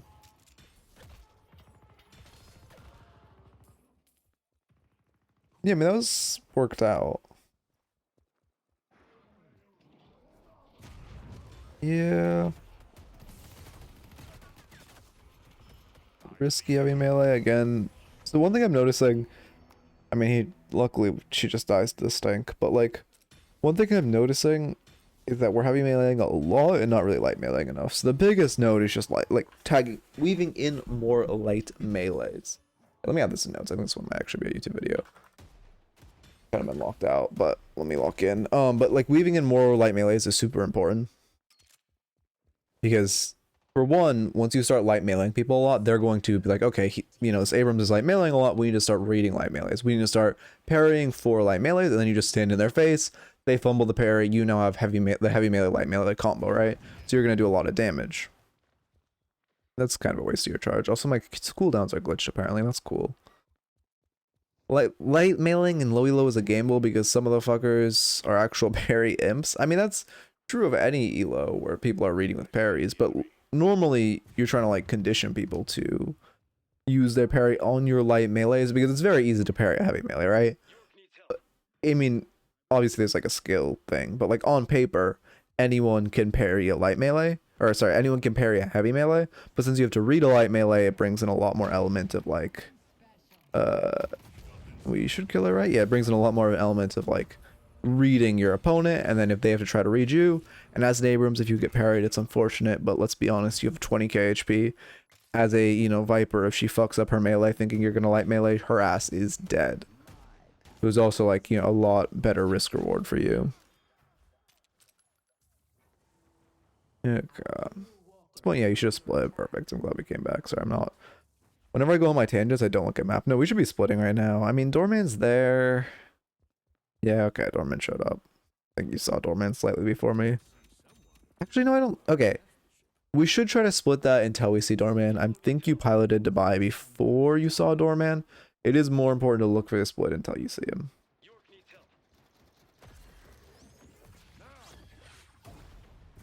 Because also, like I talked about in the previous low elo guide, there's like probably a 30% chance. Well, I mean, there's a fight there, so I would say it's honestly more than 30. There's like a 60% chance, 70% chance no one shows up to catch that wave. And you can just take a free walker. And Doorway doesn't really have kill potential on you, because the chance of 2 showing up on you is very unlikely. Bullet resilience, let's see, what's the comp looking like? I mean, there are a lot of gun, but I would just go plated armor. Plated armor is very good into Viper, well, very good into Haze. It's good into Viper because she builds her Venom, obviously great into Haze because it's also denying your fixation. Good into Ivy, just denies a lot of her damage. Honestly, this Loki feels like... Well, I guess Counterspell puts in work here. I would go plated armor Counterspell, probably. I think that's your best option. Maybe Spirit Resilience if the Spirit... I mean, Spirits are getting pretty fed. But their whole team is kind of fed. Oh my god. After playing too much PvE, taking walkers with my duo earlier in the day, I tried working on a more kill-stealing playstyle because it might have more impact. Splitting is better. As far as impact, splitting has the most impact. I mean, if you're playing Abrams, obviously your split isn't crazy. But in general, splitting has like the most impact and is the best play in low elo. That's one of the reasons. Like, one thing a lot of people always say, you know, it's hard to climb with supports, which it is mathematically, but one of the things people don't think about of why it's harder, you should charge her here. Do we don't have charge up? Okay, we got her. Again, would have been great to light melee there after she fumbled parry. And then we implode. Oh, no, we're fine. Hey, TY and Furnace, I suppose. We hear birds. I'm insane. There's no GT in this game. What did I possibly hear? Okay, and now we're out. We can't defend this walker, so we just go to base. Yeah, perfect. I didn't have charge. Okay, yeah. When did you use? I mean, yeah, I know CDs are bugged. When did you use it? There's K-Dash. It comes out to play pretty late. We can't defend this walker. I would just go for the next walker. No one on your team is pathing over here. This is far more important with this crashing wave. This walker is pretty much dead to rights. This one has a lot of chance to live and no one's going to catch it. You have like a probably 20-second window. Yep, now it's just shoving in. Your window's slowly declining. You boost over, but he's going to take 25% HP off the walker. That was very preventable. Yeah. Fortunately, your Infernus pushes him back. You were coming, but you also would have been a minute away. But that is a lot of damage on Walker. That is pretty preventable. Yeah, also, like we talked about before, Bullet Resilience isn't crazy. Just because, I mean, honestly, your comp is kind of APR bait. You have armor piercing rounds. Sorry, I should say the whole item names with more niche abbreviations like that.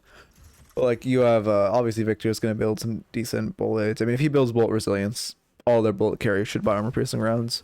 But realistically, you know, if he bought, well, sorry, realistically he should buy plated armor. Will he? We'll see. Bebop has it. What the fuck is Bebop building? Never mind. I'm not acknowledging Bebop. Like if your team starts building some more spear or bullet resilience, it's gonna get kind of scary. You have 50 base, so you are like a huge bait.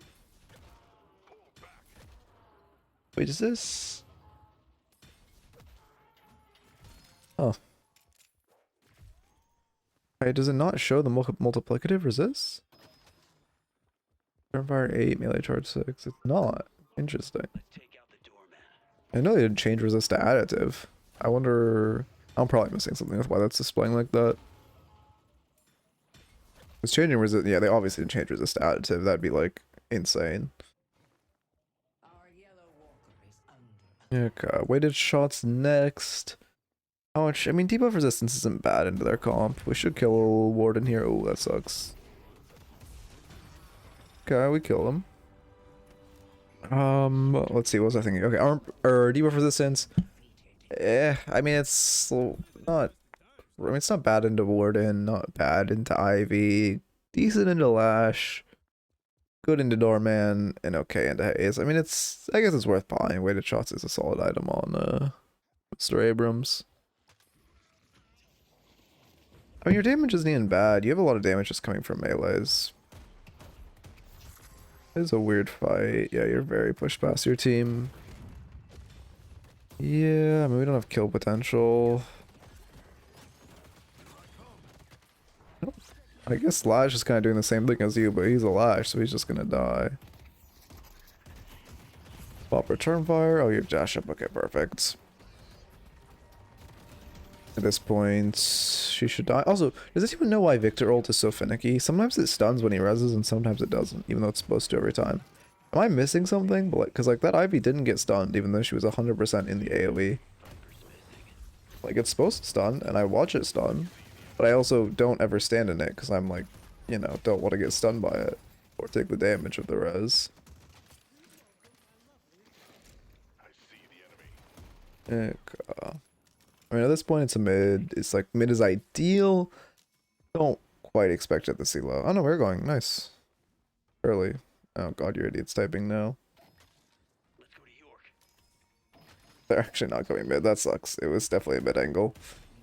I mean, you can't do it, just you and Sinclair.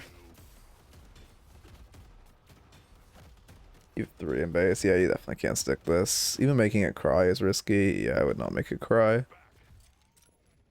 I don't want to fight there versus 3 guns. Felt like I'm relying on melee. I mean, you kind of... I mean, as Abrams, you're not really supposed to be the one, like, doing... I mean, you do damage, right? But you're not supposed to be 1v3ing their 3 guns right there, right? You're kind of supposed to be... I mean, your combo is your dash melee is going to take like half of their HP, right? But the way you fight them is by light meleeing, baiting out their parries, but mostly just kind of like tanking for your team. So well, hopefully one of your like damage carries can actually help you. Like I mean, realistically, just using the... If you hit your dash, you probably win a gun trade. Or sorry, not a gun trade. You probably win a 1v1. Just using your extra gun damage off of the charge ramp. Okay, yeah, I mean, that definitely is the correct mid call. It sucks your team doesn't listen or even get earn or even get... They did literally nothing with the kills, damn, that's crazy.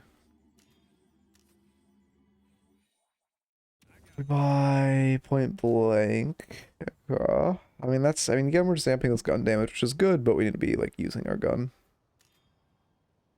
No boost, so we're very slow. You shouldn't use it when you get it up. I hope you don't use it off cooldown. Okay, we do not. Nice. Now you need to run the fuck away. Yeah, this fight is already over. You have dash up. You should just be dashing out. I mean, that's good movement. But we... I mean, unless I miss it, we definitely have our dash up. Yeah, I mean, we get a lot of damage on her. Okay. It's after a midnight game and on South America, it means low quality matchmaking. Yeah. Oh yeah, we should not be walking back in here. We're gonna live. Oh, we need to hit that life strike. We should just back out now. How much is life strike healing for you right now?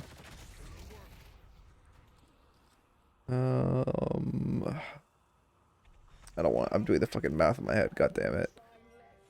So like I don't know. We'll say 350. Like that. Yeah, that is a significant heal, and missing that is pretty rough. At this point we're up one. It's not really an angle to look mid. I would just grab Urn with the 1 kill advantage. You don't have enough to look mid. Oh, they get Urn. That's crazy. You don't have enough to look mid. I mean, then you should go Walker. They're holding Urn away from you, so I mean, well, actually, it looks like he's running it when they should be holding it. But you should just grab a Walker. I would trade. You guys need a Walker so bad. I would trade mid for green right now. Yeah. Okay, you guys are going to contest, but you're too late unless BL hits a hook. And he does not. You guys just kind of gave them an Urn for free and wasted time. He should not be allowed to just like solo run that Urn with no punishment. The best, I mean, again, I would like to see green traded. It sucks two of your teammates go to push green and then do fuck all, but also you guys need to be quicker to actually contest that.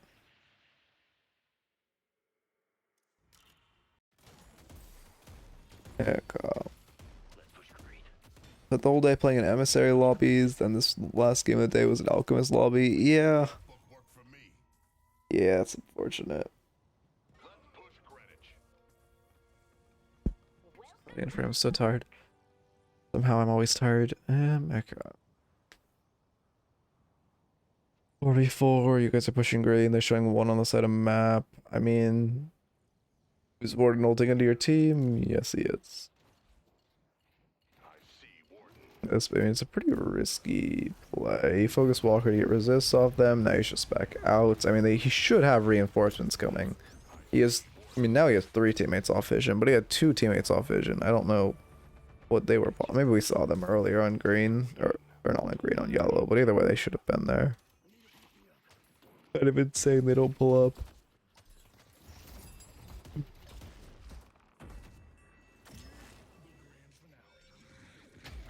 Yeah. He threw you guys there? What's happening? I mean, it's slightly better for you to do the wall bounce dash here just for movement. Yeah, let's get you moving this. Okay. I mean, you make it. A couple things with the ults. Let's get out. Hopefully you should be out. This is the way you dive this. You should look for a wall bounce here for more efficient movement. But I mean, double jump is not awful. It just is kind of a stay-meter. Here I thought we were coming back to the game, but I guess I do most of my misplays past this point. Look at this fight. I mean, that catches your wave. Kind of sucks no one gets wave. Okay, he just combusts. That's why we buy reactive on Doorman into Abrams. Heck, I missed the wall bounce. I gotta train it. Yeah. It's definitely, I mean, yeah, it just shouldn't take too much practice, but it is worth practicing. Get deleted here. Or Victor.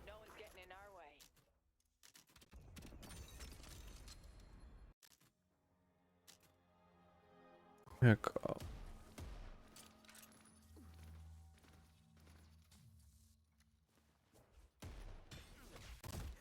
Oh, I have the glitch. God damn it. Okay. I don't look at maps anymore. I don't look at the fights we're choosing to take. I see the enemy. We're going. You shouldn't be chasing this. He doesn't close his doors. How did he miss that? Yeah, we're doing the same movement as before. You do mantle slide that, but you don't stick the slide for long enough. He gets picked up somehow. I mean, at this point, we're actually down. They don't have enough to do shit. We shouldn't really look for a fight, though. The 4v4, I mean, your team's fairly close. Their team is just kind of, there's so many times where they're just kind of doing nothing. They should be here. But they're just so late.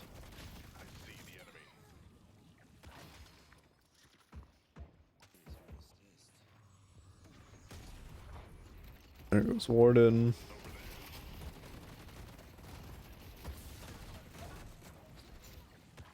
I mean, this is, on paper, this isn't a bad fight. You shouldn't be locked on this Warden, though. You're trying to go on their backline. Like, you're very tunnel visioned on the Warden. Because, I mean, he's going on your team, right? But he's ignoring you, unfortunately. He's ignoring you. Like, he's not doing... I mean, him running at your team, like, you should just focus on the backlines. You know, your team is going to kill him anyway. You don't really have... Like, you're not going to do that much to him, right? Because you're a backline as well. Or not a backline. You're a tank as well. So your damage output isn't anything crazy. You should just play off, or like play for going on the backlines there and play for just going on the Viper. Because if you charge combo with Life Strike, I mean, you're getting health. Also, in that situation, instead of going for a parry, you should just go for risky melees. It's pretty likely they're going to parry. But in those situations where you're very low, it's like, you know, you're going to lose the fight if you don't hit some melees, so it's better for you to go to melees. And it's more likely you hit a melee and get your Life Strike proc than you, than like she randomly decides to melee you there.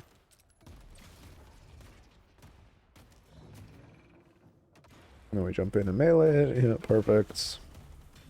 Warp Stone's used poorly.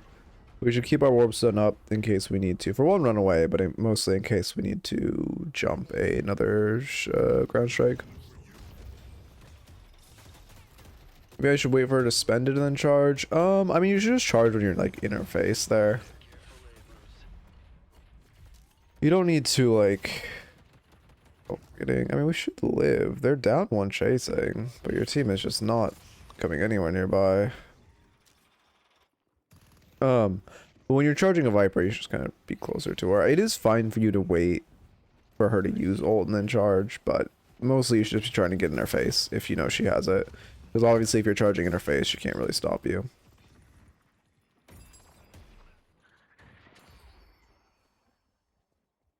Haze, we reset. Our movement's also a little rough. We're doing, well, okay, we're obviously doing a lot of ground slides when we should be doing, ideally, air dashes or air diagonal dashes if we're using one stand for movement. But the biggest thing I'm saying is we're not sliding long enough. All of our slides are like very, very short. We're pressing control, we're not really holding it. We're not getting the most out of our slides. Glad your team finally decides to go mid.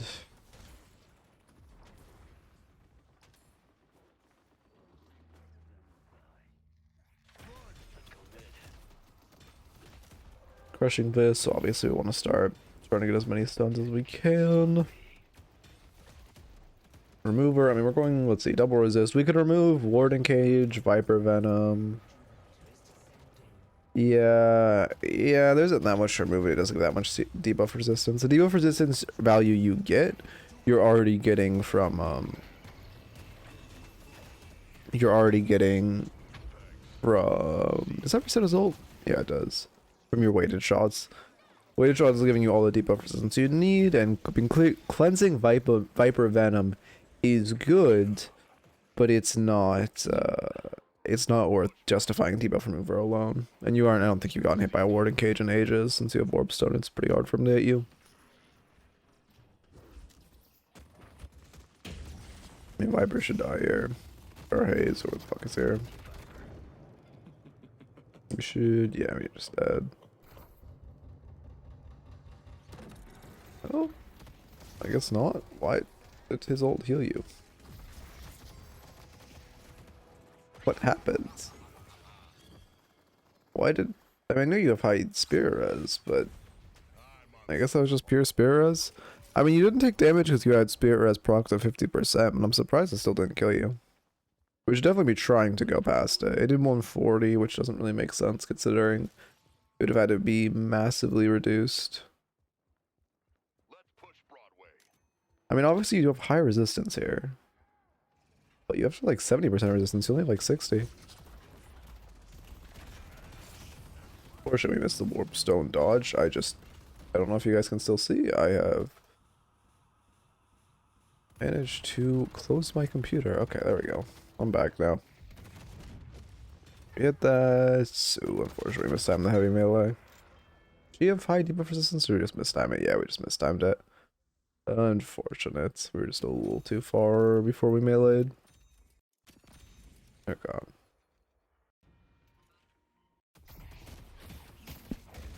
You shouldn't jump out. This is a bad chase. Green. Oh god. got Viper dead. We should ult on the team. Yeah, when she 2 bombs and like that, she's dead. It's better for us to try to get on the enemies. I didn't survive this long. At this point, we should run Earn. We have a kill advantage. Best option in the book is just to grab Earn. Brute forcing this Walker is pretty risky, especially in the last ult. I've seen so many games get lost because the team tries to brute force mid Walker into last ult and just gets fucked. Much better to run Earn right now and use our kill advantage to run Earn. I mean, I'm sure we're gonna see Lash pull up with ults. There's Lash. He chooses to ult literally no one. Oh wait, no. Okay, he ulted one person. Okay. Well, I guess they got one. Also, counterspell, like I said before, counterspell is pretty strong in this game. Good value into Doorman, good value into what's his name? Good value into Lash, good value into Viper. Not a bad counterspell by any means. I'd probably buy that over Debuff Remover if you want to go defensive. Yeah, now we just combust. Our ult team's left. Surprise our team. I mean, I guess our Fern is low. Pocket had ult that entire fight. Never popped it. That's unfortunate.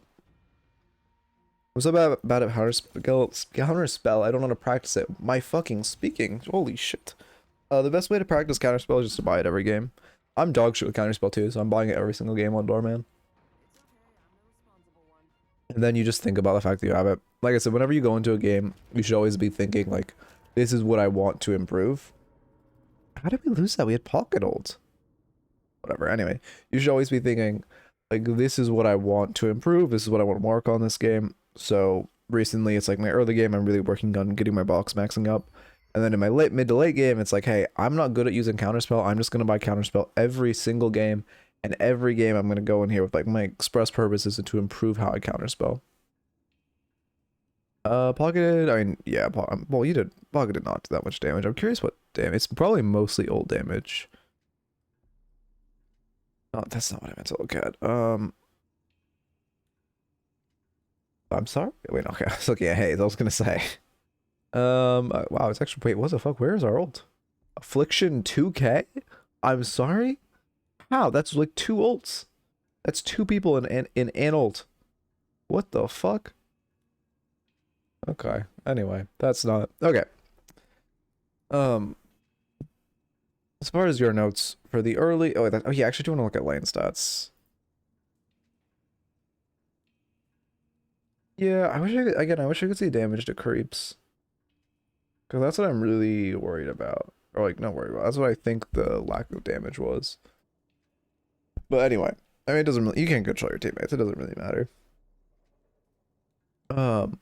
So, first off, as Abrams, biggest note would be to work in some light meleeing. Light meleeing super powerful, especially after you heavy melee, so you've already put all your like melee items on cooldown. Great to be getting those light melees, and then also just getting light melee so people think you're gonna light melee, and then you can start baiting their parry. I don't think we light meleeed once that entire game.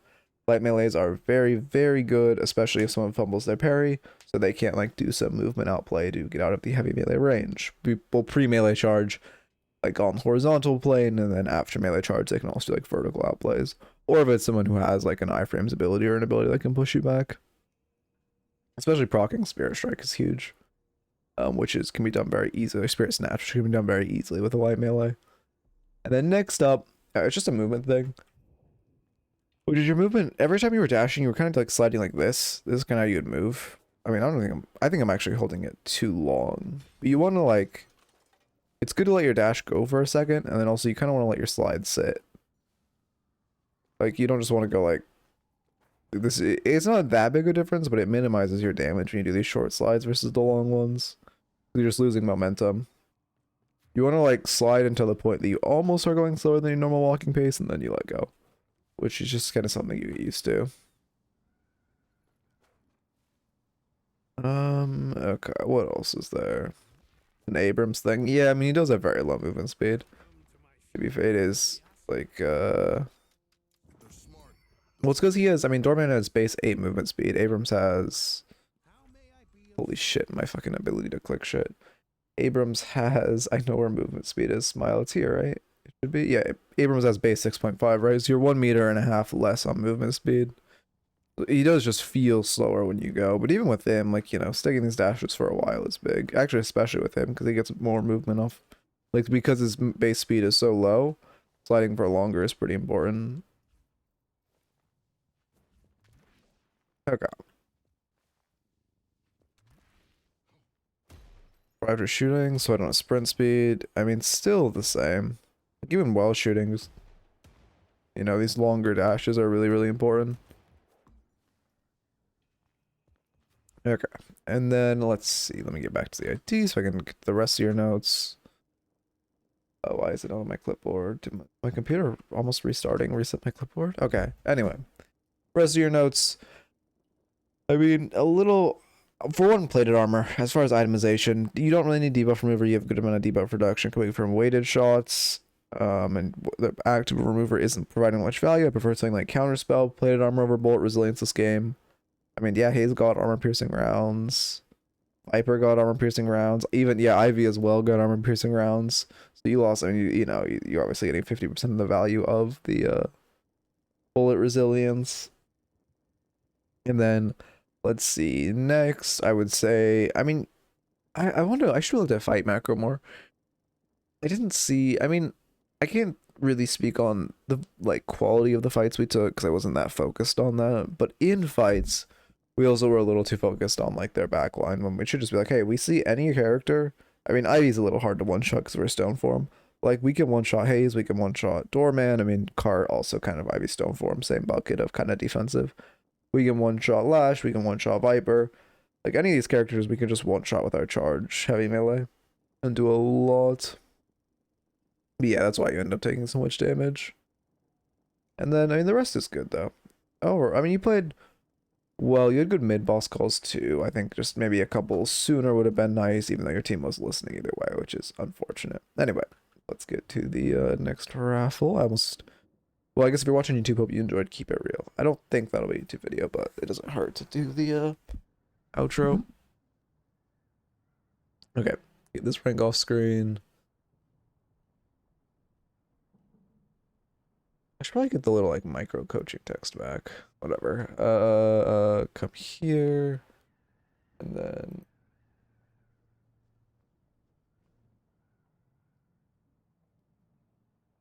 grab this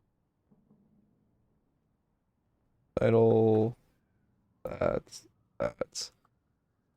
Gamba. Okay, perfect. Oh, got a second. How long have I been streaming? For 2 hours? Okay, not bad. Well, I guess 2 reviews in 2 hours is kind of not a great pace, but whatever.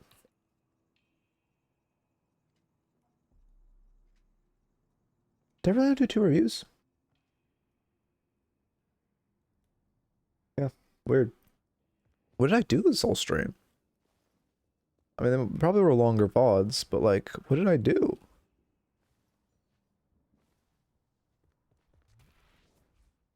How did I get here? Wait, how, like, what stalled so much time? No, whatever. Doesn't matter that much. Let me, oh my god.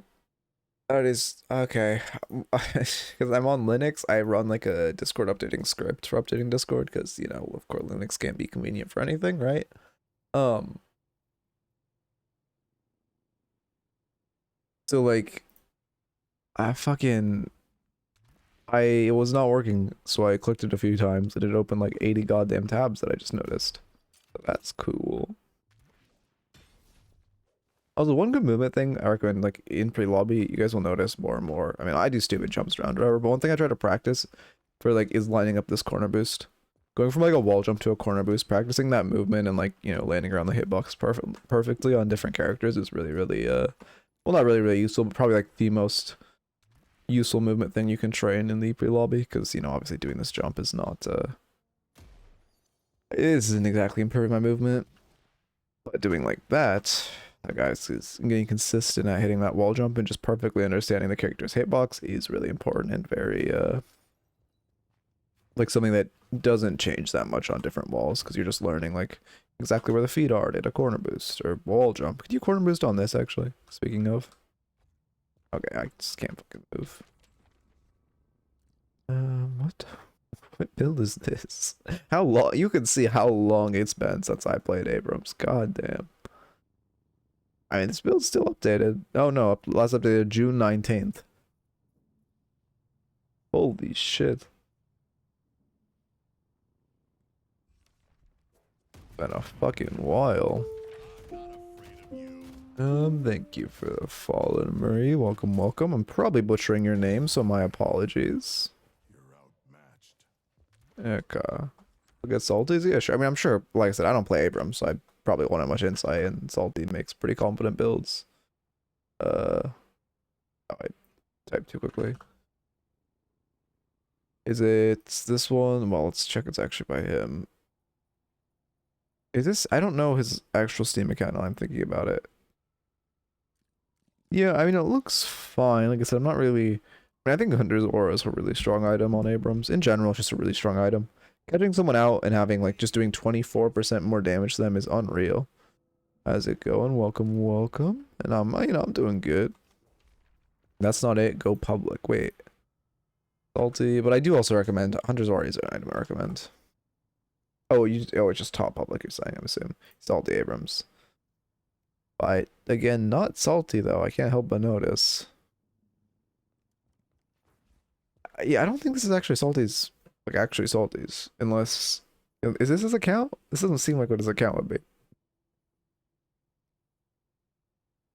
Like, this is Curran. This is whoever this person says they are. I think that's a big issue. Is like whenever I try to find a new build on like a character, if I just get like autofilled, I'm really struggling with that. There's so many fake builds out there that like just say they're someone's builds, but they aren't. Okay, yeah, let me actually critique this build. This isn't Salty's. Then like, again, I mean, I'm not that knowledgeable about Abrams, but okay, I don't think I clicked the right one. What item is tucked here? Battle vest. I mean, it actually doesn't seem like an incompetent build. Yeah, this doesn't seem incompetent.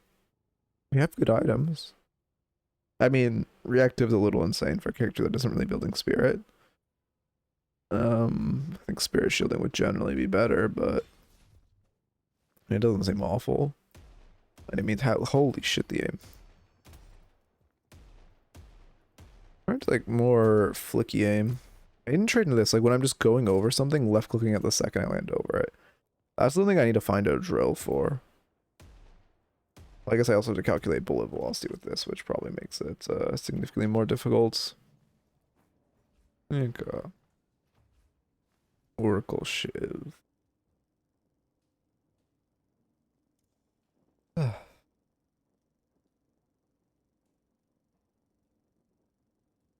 it's in a minute. I guess I've coached a couple Shivs since the whole Rage rework.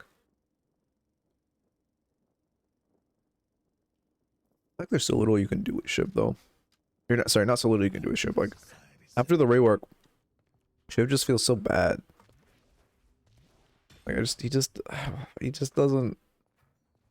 I don't know.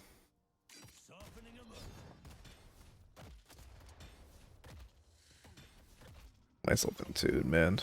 Shiv, I also haven't played Shiv in so long. My Shiv combos are so sloppy. And then it's not what I pressed, but okay.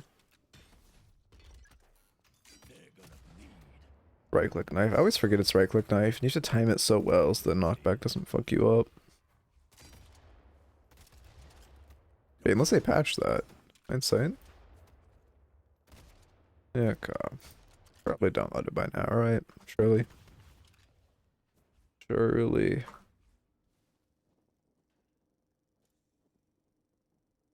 Nope. Fuel. No, my movement. I'm out of stamina, that's why. Welcome, welcome. Probably isn't salty, but keeps this build updated. I mean, the build seems fine. But when someone calls a build, you know, someone's name and it's not, it's... Or you think it's actually Salty's build to someone else keeping updated? I mean, it could be. but you never know. How much damage does this do raw?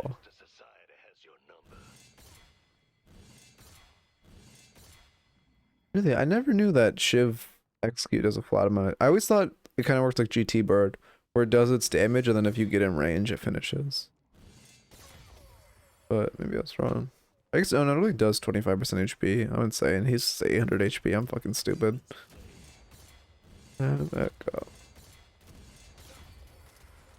Can never find a Shiv build I'm 100% on. I mean, just make your own at that point. I don't know. Oh, my game. I think there aren't that many good Shiv builds. What are the top ones right now before we get into this review?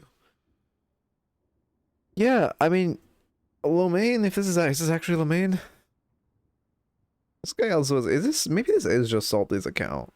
Because there's a lot of builds that say salt, they're salties. How is this top daily? This motherfucker not only this motherfucker doesn't play the game anymore, but he also doesn't make builds. So this is just someone random.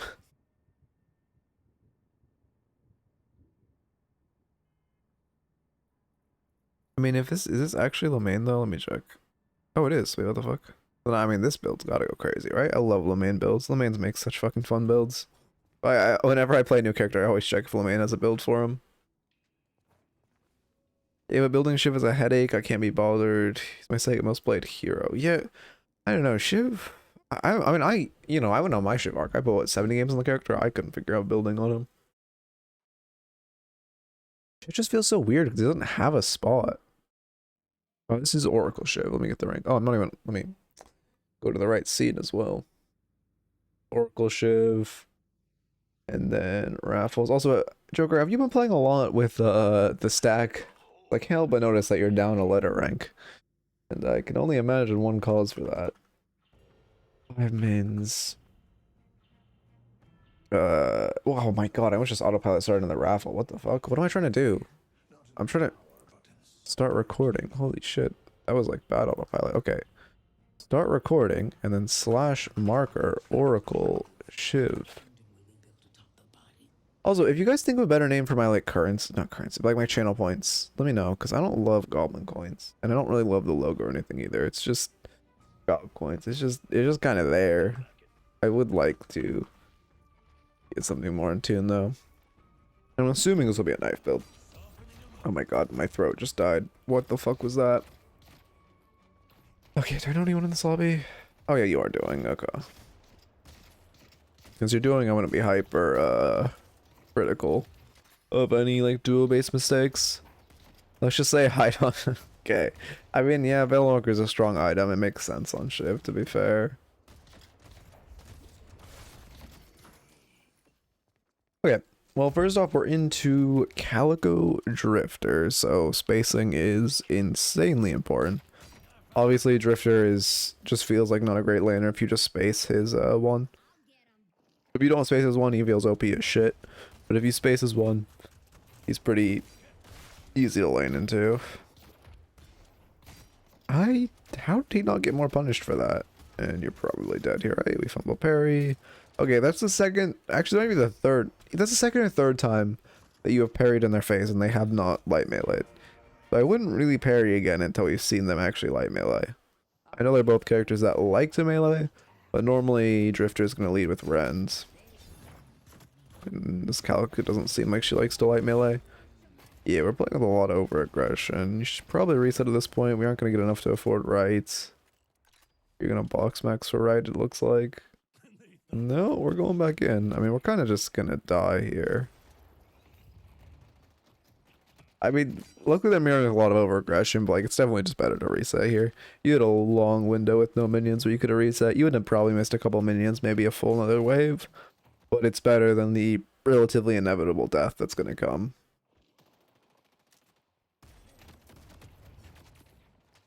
I mean, who? Surprised the Drifter is not poking you. He has a, well, I assume he has a, maybe he went 3-second and that's why. But like, if he ever presses 2 on you, you're dead to rights. This is an example of how to lose to Calico and Drifter, not gonna lie. Yeah. Yeah, I mean, yeah, we are a little rough on the early spacing. You are a bit ego-y with the fighting. Don't poke your head out. Yeah, there's no benefit of that. Calico come around and shoot right off. I put the Vault in. Okay, I get you. I mean, if you're egoing a lot in lane, I mean, I don't even know what it's hard to curb ego, right?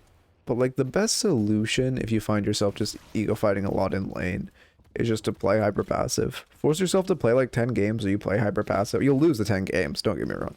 But force yourself to play like 10 games where you play hyper passive. You can do this in like a bot lobby if you really want. If you don't want to like lose your own MMR. But just play games where you play hyper passive and like force yourself to play passive. And that's like the only way I can think of to help curb over aggressive playstyle.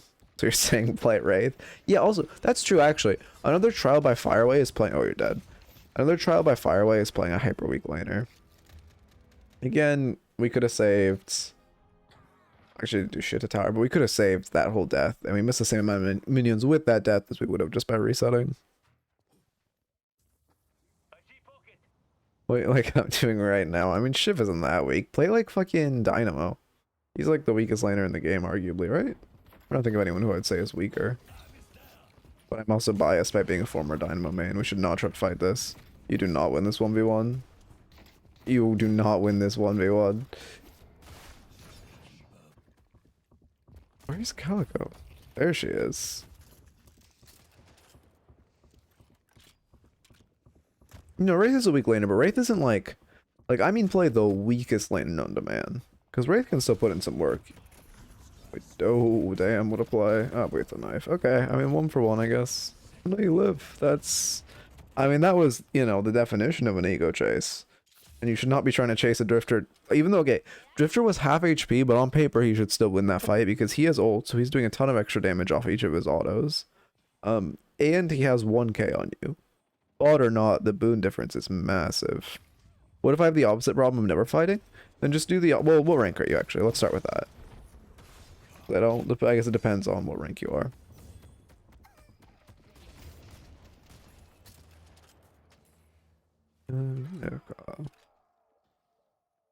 Better than him mechanically. Smile. You play exactly like me when I fucking like when I've been playing recently.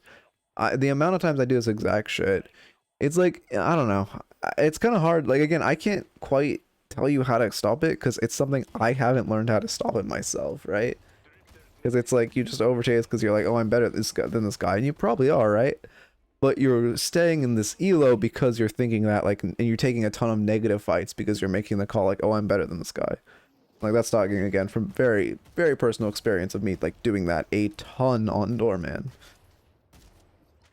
Or like running in at 200 HP and like, hey, I win that fight 50% of the time, even though I probably shouldn't. But it's still not a fight I should take because it's like, it's still just objectively a bad fight. Alex 6, but only 20 games in. Wait, oh, you just started playing the game. Okay. Like, I could end the game with very high farm, but low KP. You're an Infernus main. Okay. I mean, to be fair, you are playing a Hyper Farmer, right? So you're playing Hyper Farmer, just farming. As long as, okay. This is kind of situational, right? I might have to look at one of your VODs. Also, we go Backstabber, obviously great item, Backstabber extra health. We're probably going to go Fortitude at some point then. But okay, I mean she ulted. What was my thought process? Oh, but if you, I mean, as long as you're not missing key fights. If you're missing like key fights over mid boss, over Urn, over, you know, a Walker or something, then that's bad. But in Alchemist, your team's also probably taking a lot of bad fights. So if you're just missing the fights that are like kind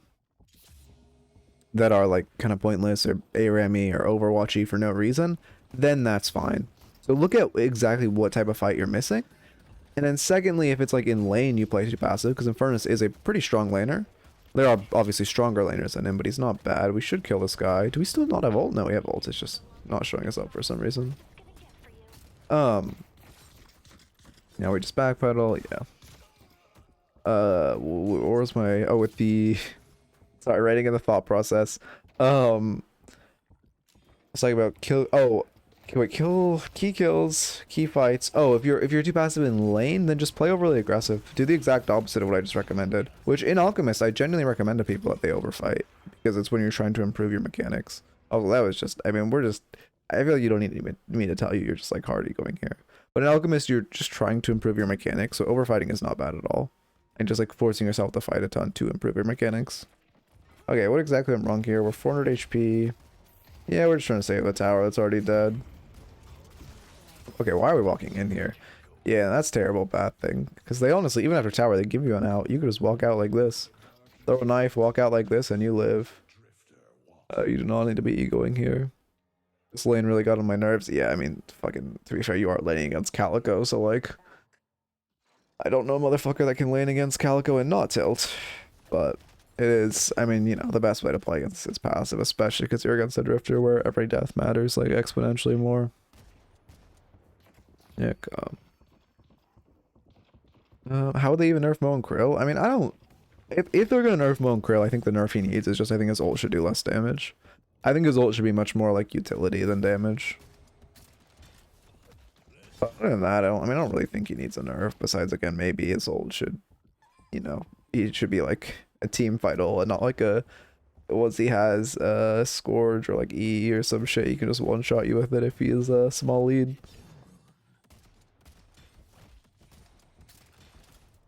Also, we didn't see, I mean, I think you were shoved in all game. I was gonna say, we didn't see very many boxes, but like post 5 minutes, we were just hard shoved in. But Subway was never ran. I mean, really the whole lane loss boils down to that over-aggression and not resetting. Like, not just full resetting when you got 1 HP, and instead trying to stay and have Sin by you healing right.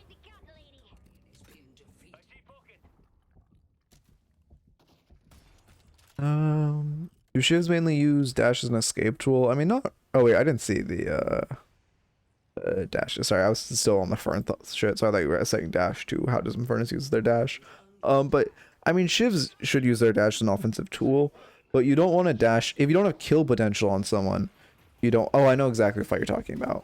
Oh, okay. You don't need to ult there. One more knife and he dies. It's much better to just toss another knife in his you know, goo ball. But yeah, it's the thing about with Shiv dash is if you dash in aggressively, you have to make sure you either can kill the guy or you have an out, because once Shiv uses his dash, he's like pretty immobile. Well, besides obviously Shiv flying tech or such. But like generally he's not that mobile. So if you are using your dash aggressively, you need to make sure that it's in a spot where you know you have like safety. Calico Chase and Subway. Wait, was dash actually up? I use the dash as a dash if I gotta leave, if I gotta go in. Okay. Ooh, yeah, there's Drifter. Then yeah, if we had dash up in Subway, that's a little rough. I thought it came up when we got to the roof. I've been missing the ability that came up. Wait, what exactly happened here? Sorry, I know I'm like rewinding a lot this bit. Okay. Yeah, we just get hit by some fucking world. Oh no, that was bad. Yeah, we were out. That's just bad pathing. It should always path here. I mean, technically it's more efficient to path this way, but it's just so much safer to path towards your walker. You always want walker as your reset. I mean, you know, I get not fully being cognizant of Drifter, but it's just always better to path safe and path to your walker there. Okay. I was doing a raid. Yeah, generally I play really passive in lane. But farm up, but usually I end up getting shoved in a lot because I don't slide enough for infinite ammo to shove lane. I mean, we're really killing the AFK? No, that's low. That's low. I guess like, I mean, I can tell you're tilted. Let's see, didn't you go to Walker in the first place? Oh yeah, I mean, you also could have just ran across the map to Guardian, to be fair. What was it? Oh, I think, yeah, just play aggressively in lane. I mean, as Infernus in lane, you should be playing fairly aggressively. They're just like, try playing aggressively. Obviously on Fern, I mean, one thing to know on Fern, you said you're newer to the game, so what you want to do on first is you want to get an ignite, like just a normal ignite, and then you want to dash on them because your dash sustains your ignite and like your 3. So like that's the best way to do damage, the best way to play aggressively. So don't just like use your dash aggressively unless you have an ignite on them, and then you also kind of want to use your dash to get in and out. Why didn't the lights move? Oh god, don't tell me that's the glitch now.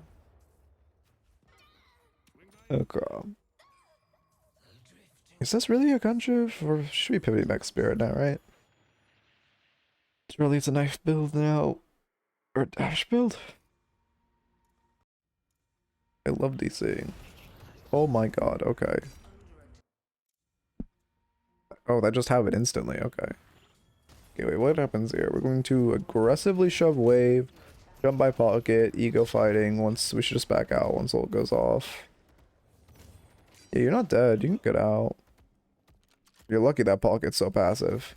Pocket just like shot you a few more times or didn't back off that immediately, you probably die. You only needs to do 400 H or 400 damage to you. Oh, you're going gunship. Oh, okay. Yeah, there's pocket, and now we can bust. Nuts. Good movement. Oh, fortunate Viscous trades us back. Yeah, I'm very locked out. Fuck me. I feel like the most oh yeah. Okay, yeah. Also, maybe we also nerf Mo and I don't think Mo and Crow should heal off QSR when he buys QSR on his Scorn. Because his healing early game feels really oppressive on QSR Rush. But to be fair, I could see an argument for that being nerfed. Opening rounds, yeah, obviously that's very standard on Gun Shiv. Okay. We need boons. Have we gotten a single boon? Oh yeah, we have. Wait, no, not fucking boons. Earn buff. I don't think we've gotten a single. No, we did. I saw his farm a vending machine. Maybe I'm missing it. But we're definitely light on our 14 minutes on, and having like 0 earn buffs is pretty rough. I think you got 4 from a vending machine unless you missed it. But we should be like, you know, the trail of no boxes is starting to add up, because even though we're only down like, I mean, well, obviously Drifter's fed as fuck. But even though we're only down like a few souls on most of their team, are we chasing now? Is it not? Even though we're only down a few souls on most of their team, we are, I mean, the earn buffs are down is gonna start to add up. I think, like, or not, what do we call it? I want to say, like, statue. Earn isn't like, I guess it is just statue, because earn, they're not, I mean, they technically are urns, but... There we go, now we're getting buffs. You get bonus health, so let's see if it shows up.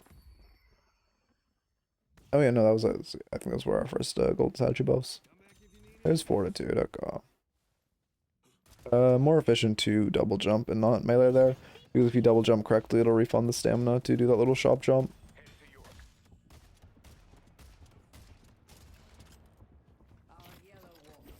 And now we just die. I mean, he still has 2 to recast on us. But we're fine, I guess. This is, I mean, a little overly aggressive. It is insane for him to chase like that, but it is also risky of us to play so aggressive. We're really still not going to... I mean, I guess we have fortitude. But we're still not mirroring any form of defensiveness. Is that the word I meant to say? I miss speaking a lot today. Not mirroring any form of defensive. We're still showing like very aggressiveness, but we're on 80 HP. It's fine if you don't want to reset because you want to let your fortitude tick. But you should be, I mean, at least not poking your head up while you're literally 80 HP. Also, when Drifter chases like that, I mean, it's fairly, he's probably just kill hungry, but it also isn't, you know, when he, this is like an Oracle game, right? Like at this point, if he's playing that aggressively for a kill, I'd be, I mean, there's definitely a non-zero chance that he has a teammate nearby that's gonna like follow up. I'd be more careful there after the immediate fight. There's Zerker. I'm gonna try to fight this. They're not showing shit on map. I mean, you have good waves. But, I mean, yeah, there's Drifter. You guys don't win on Honest 2v2. Okay, you're backpedaling now. There's Calico. Your ults, you live, your Fern dies, looks like. Yeah. I mean, that Fern death is pretty preventable. You should not have tried to go in there. Wait. Gundor works on it. Oh, Condor, man. Wait. Oh, are we talking about, oh, Express Shot. Okay. Express Shot is just, I mean, Express Shot's good on characters with alt fires. The reason Gun Shivs like to build on Express Shot is because you Shiv right click with the express shot and you get 2 right clicks. That's why like Viscous is like to build express shot as well, because you right click on Viscous and you get, you know, 2 big goo balls, which helps dropping Skinner combo damage. Yeah, we saw those minions and drop souls. We know we're fine to farm this. You should be backpedaling though, especially with Drift on the map. Now someone's showing up. Yeah, we're out. Okay, well that's good. They farm that next. Wait, what? They just. That's insane. Okay. They farm that instead of catching, or instead of killing you. And yeah, Gundorman uses it just because his fire, his like bullet damage is high and his fire rate is slow. But also, let's be honest, Gundorman is. I mean, it's not anything to base the meta off of. This is you are aggro chasing. I know this is Urn fight, but like we're. I mean, if you look at map right now, right? We have 2 people not here who can't get here. Mirage isn't here. Let me go map view. Mirage isn't here, but he has ult, right? So he's fine. But we have 2 people not at this fight. We're chasing into their jungle. They've already ran Urn, which first off, if we're trying to fight Urn, we should be trying to actually stop Urn. Secondly, we shouldn't even be trying to fight this Urn because we have, I mean, I guess 2.5 people not here. And then thirdly, I mean, this chase is insane. And I mean, most likely you're going to die for this, right? Because you're chasing into their jungle with, I mean, your 2 teammates are probably also about to get wiped, and this will not go well. Yeah, now we're walking back. This is a risky way to path out, though. I also probably would have pathed out through TP. Okay, you're trying to go back in for some. This is terrible to go back in. I mean, right now, your teammates are folding over, but we're still down 1. And this is a 3v we knew forward here at best. It's probably worse. 3v3 right now, that's best possible case scenario. Your Infernus is running away. Yeah. I mean, your Mirage got to look at your Infernus is making the right decision to run there. It's not. I mean, also, especially post-Urn, there's no reason to fight that. It's definitely just ego. Like, I don't know. Have you been falling a lot recently?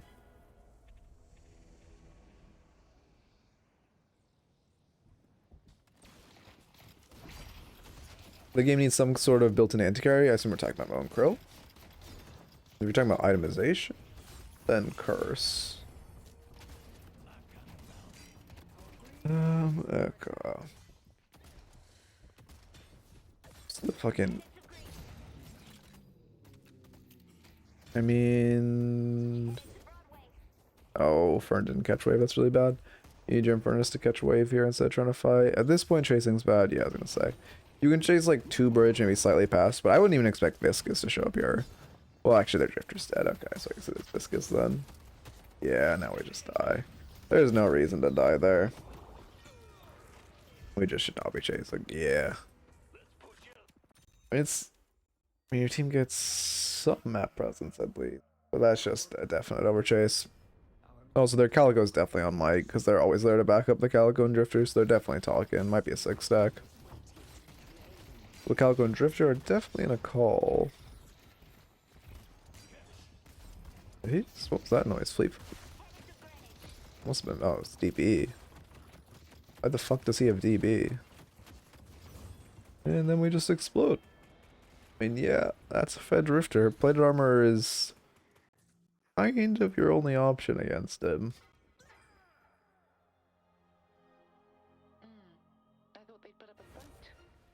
We're just kind of running out of mindlessly. Also, you're down so much. Somehow your souls have not creeped drastically below your team, right? But like, first off, right now in this game, your win cons aren't, right? The only way you get back into this game is by immediately running back in. I can't even go on my whole tangent. Okay. Well, the only way you like get... Okay, flash ults. The only way you get back into this game is running Urn. Also, you have 4 teammates dead and you're trying to fight them. You should not be trying to... You should be running a fuck away right now. You should look at your map, see, oh, we have 4 people dead. And then you should run. We're greeting for ults. Calico doesn't have hers, so we pick her up. Good parry. Hey, melee to kill. I mean, you have to stay there. One thing I would say is one thing I see people fuck up a lot, and one thing you didn't do there is when you parry people, you should still shoot their head. In between melees, you should be shooting his head. Because that's like a lot of extra damage of just getting those headshots. Like that's a, it wouldn't have mattered in that case, right? Either way, you're pretty dead to rights. But like, it does impact your damage, and if you're not aiming for someone's head while they're parried, you're kind of griefing yourself. Again, maybe we should try to grab this urn. It's on our side. Yeah, Calico gets it. Like, your way back into this game is just urn. And you need to be playing for it. And also not trying to continue to fight. Okay, you know they're on mid, so you're trying to grab a walker. That's good. Are they baiting it? There it is. They just took forever to kill it. Yeah, we tried a walker from mid. Better than nothing. And now we just turtle. And they also need to fix that. The fact that walker, like, fucking sludge can cause you to get hyperline is so stupid. At this point I would back up, though, because they do still have rage, and we know we're pulling probably 2 of them over to this wave we just hard shoved. So we should be careful. We shouldn't be routing too mid. They should just be routing hyper. Okay, you're routing this way, which is better. But again, you have hyperline right there.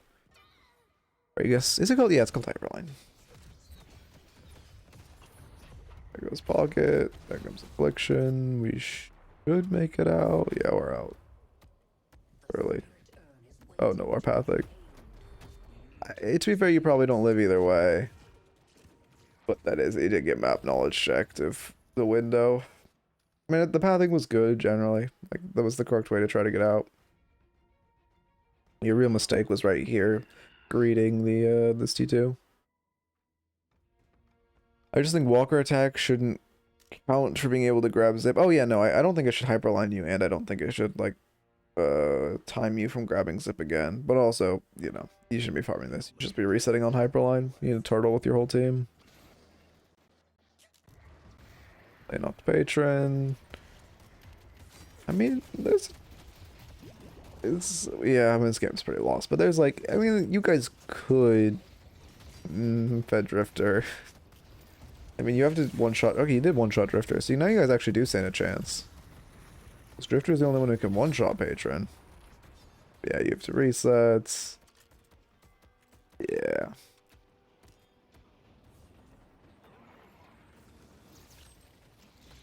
Heck, yeah, I mean, unfortunate loss. The game was dictated a lot by, like, over chasing an ego, though, which is just, like, mental. I mean, like I said, I always say I'm working on a mental guide, but I am for real this time, Smile.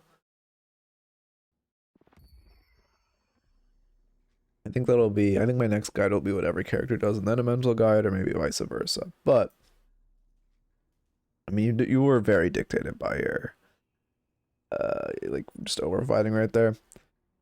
I mean, the biggest thing, I mean, you tilted immediately. Okay, biggest note by far would have changed your lane, maybe changed the game, is just resetting when you were 1 HP. Instead of, like, you know, trying to stall for your duo to buy you healing, right? Just resetting, going to base, missing a couple minions, maybe a wave, coming back and just, like, buying monster rounds, playing the lane slow, right? You need to be a mental monk to play Shiv well sometimes. Yeah, I mean, that's why I don't play Shiv, because Shiv feels fun when you're winning, but oh my god, does he feel awful when you're losing. Because, like, I mean, Lash is fast and fam. I don't like Lash anymore, but Lash isn't unfun when you're losing. He's just kind of, like, doesn't do much. Well, when you're losing, but when he's behind, rather. And he still has the ult, so you still have, like, some team fight potential. Anyway, back with the notes. So that would have flipped the game on the head. Just resetting there. Next up, the ego fighting and ego chasing. Again, I don't fully know how to train this because I'm very guilty of this as well, but just, like, knowing you're in an elo lower, like, you knowing you're better than every other player in the lobby, and just being like, well, you know, I mean, I might be like 2k down on this drifter, but I can probably 1v1 him, and you're probably right, but it's still just not a fight you should take and not something you should go for. You should be respecting the enemy. Like, I'm mostly thinking of the half HP ulted drifter. Well, he had like 1.5k on you and you were trying to fight him. Like, he should win that fight. I think he didn't have a point in his ult, which saved your ass, but I mean, he's still doing a lot per day, like, extra damage on shots. The fuck is this build? I think this is not bad. I'm surprised to see Blood Tribute. Did he? Interesting. Anyway, how's it going, right? But like as far as how you actually stop yourself from like egoing like that, because clearly at the mid to end game you were just tilted, or even like the late laning stage you were just tilted. I mean the classic mental resets. You can do this mid round, you can do this every death. Just find something that jogs you. Like just do like put a rubber band on your wrist and just snap it in between, like every time you die, to like jog yourself back. Anything that like physically brings you back. Again, you know, obviously the classic one is splashing your face with cold water, but it's kind of hard to do in the early game where our respawn timers are like 12 seconds, right? But just have a rubber band or just like flick yourself on the wrist, just something light. Obviously, you know, not painful or anything, but just like to jog you back to like where you are. And then you can also do like, you know, just anything that like brings you to your actual your actual out of your mind. Because also one thing you should do is when you're playing that game is you should track like how much are you thinking of the game and how much are you thinking of previous plays. Because I notice when I start tilt queuing, about half of the game, I'm not thinking, hey, we should get earned. We should run this. Hey, this lane's going well. I'm thinking, holy fuck, why did that 2 and 7 flame me? He literally has lowest damage on the team, lowest KP. He's mad at me for running the fucking comeback earns when he's 2 and 7 solo griefing, right? And when you realize that's happening, I mean, that's when, again, you need a mental, like, that's when you do a mental reset to bring yourself back.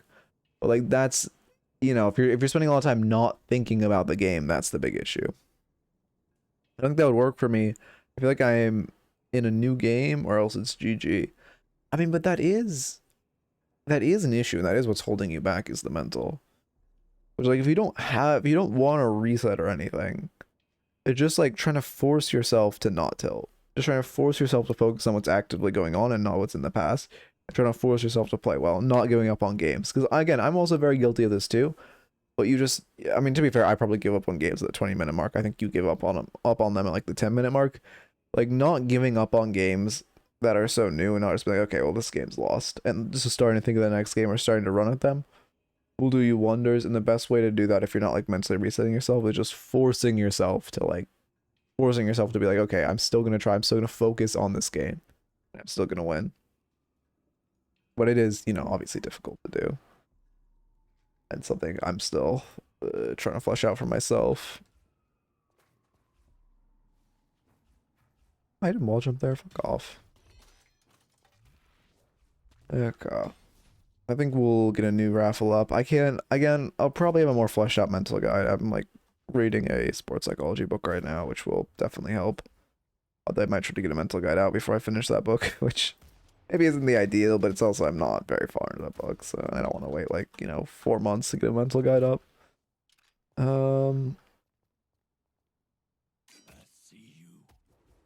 Let's see. Yeah, I mean, I'm trying to think if there's any other ways I can think of you like not tilting or helping with your own tilt. Wait, you could stand on this part, but not that part. That's weird. Hmm.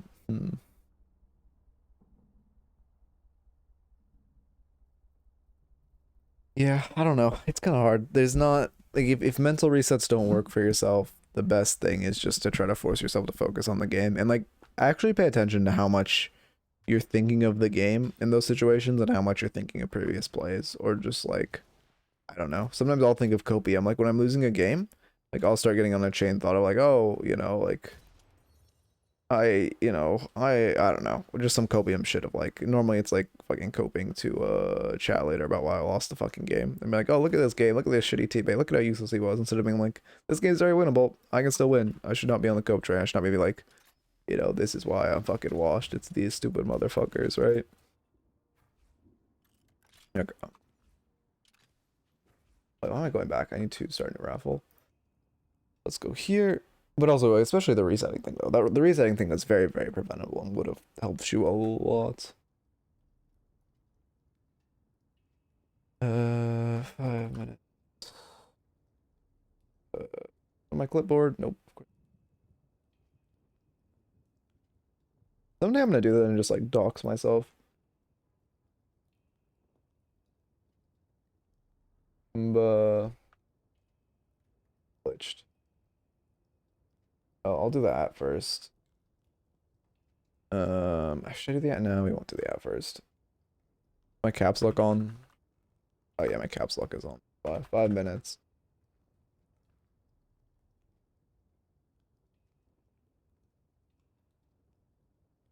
Okay.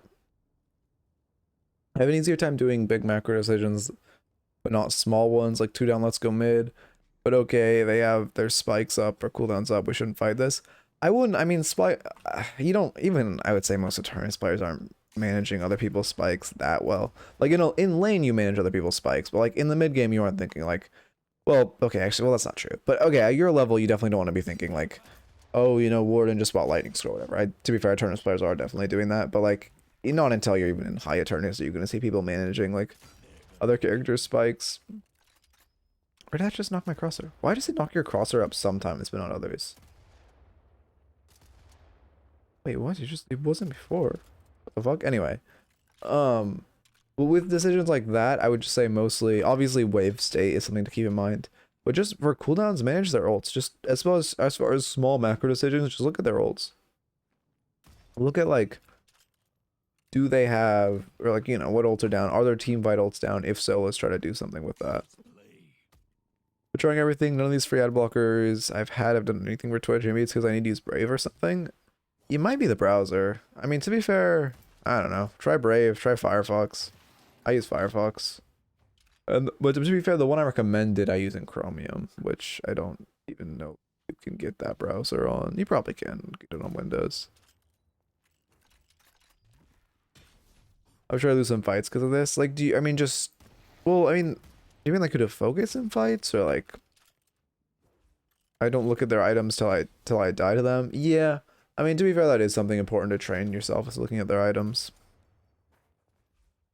But also, a lot of times, I mean, like, the individual items don't matter that much generally, right? Like, Warden getting Lightning Scroll does matter as an example, but like, generally it's like, do I know what type of, like, am I a character that's countered by Slowing Hex? If so, do they have Slowing Hex, right? Stuff like that. Then also it's just like, you know, are they gun? Are they spirit? Do they have CDR? Stuff like that. And then, you know, are they building a lot of healing? Should I build anti-heal? Stuff like that. Do they have anti-heal if you're a character that likes to heal a lot?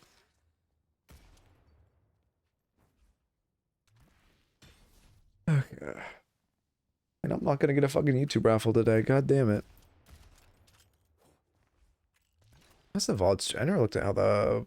Wait, no, I did look at how his VOD did. It's doing well. But apparently they're at 30 FPS. I don't even know how the fuck you tell that. So I'm gonna try getting a way to take them out at 60 FPS. Thought it might be a pain. But hopefully I can just use a third-party software that'll work for downloading them. Smile. Barely smile. Yep.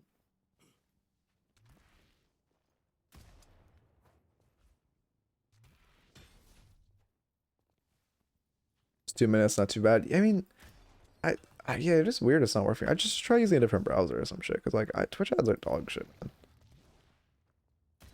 Fucking actually suffocating.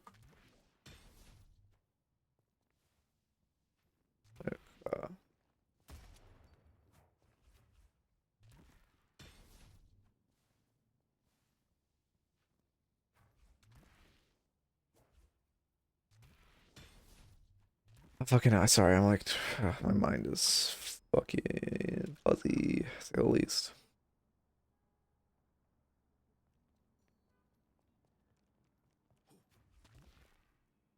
Oh. Well, no, I think, oh yeah, Brave's fine as well. But I don't think does Brave have built-in ad block? I didn't know Shiv knives move the ball. That's kind of cool. This is actually a good knife practice. Like practicing the trajectory of your knives. Let's see, I'm dog shit with Shiv knives. This is actually a really good drill for practicing hitting knives. I might start recommending this. Hey, what the fuck?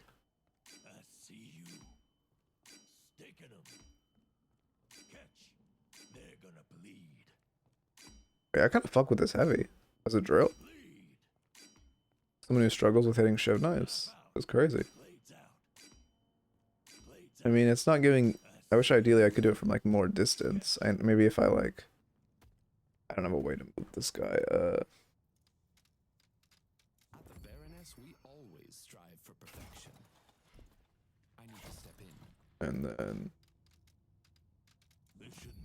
And then we do this shit. Are you kidding me?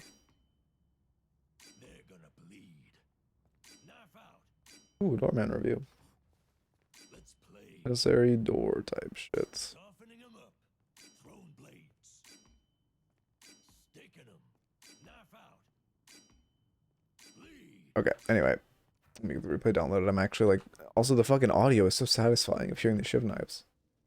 Actually, huh. If I played Shiv, I would do that so often. That would be short content. I can't tell. Would the Shiv knives, would the Shiv mains unite if I like made a short just about how to practice this? They're gonna bleed. Blades out. I see you. The best drill to practice Shiv knives is actually just done in the range. All you have to do is go to this ball and just try to repeatedly knife it. Move around, jump around, and just spam your knives. It's a great way to practice the trajectory and predicting movement. Not actually a bad short at all. Softening 'em up. Let's play. This is like genuinely fucking lulling me to sleep. Oh my god, I need to stop. At what soul count does second ability and third ability get unlocked? Second ability is second wave. I actually don't know soul count top of the dome. But it's second wave, assuming all minions are farmed at second wave. Third ability is 1600, I want to say. Let me check. I have the Deadlock wiki, like... I had the boons tab pinned, but I guess not. I feel like I go to the boons tab every day. Okay, second ability is... Ability unlock 2, 1k souls even. Third ability is 1900. YouTube voice, wow, yeah, you guys got the voice. I feel like it's not, I mean, to be fair, that short would probably fucking flop. Well, okay, what I hate is I feel like I have to upload really high quality shorts because I can't stop the Discord bot from pinging notification people when I upload shorts. So I feel like I can't just do that as like a fun little throwaway short that's like 10 seconds and probably flops because the ping would be annoying, you know? But like, I don't know. It's much, wait, is it, yeah, is it, wait, does it, okay, so it's not, oh, it says that, this one might be, well, it's on the 8th. No, it should be fine. 8th at 1 a.m. This might be bricked. We'll see. This match wasn't too good, but I will say I just wanted to know general door knowledge. Okay. I'm just doing stuff properly. Okay, okay. I had a major blunder in the late game. Also, Hayes hard carried, but I think I did a decent job as well. Okay, yeah, I mean, doors and... I mean, your damage is pretty good. What build do we use? Okay, classical builds, K-Dash and Cultist. I probably really need to... Yeah, rank 1 Dormant, by the way. I should, like, put that screenshot in the corner. Rank 1 Dormant, by the way. Well, I guess former first rank, world first rank 1 Dormant, by the way. And former rank 1 Dormant, by the way. I don't even think I'm on the Dormant leaderboards anymore.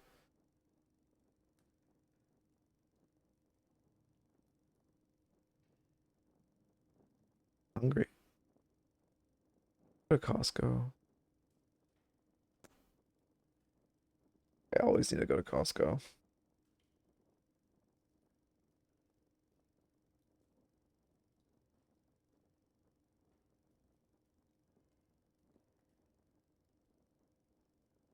Okay. The first Seeker 1 rank doorman. Yeah, honestly.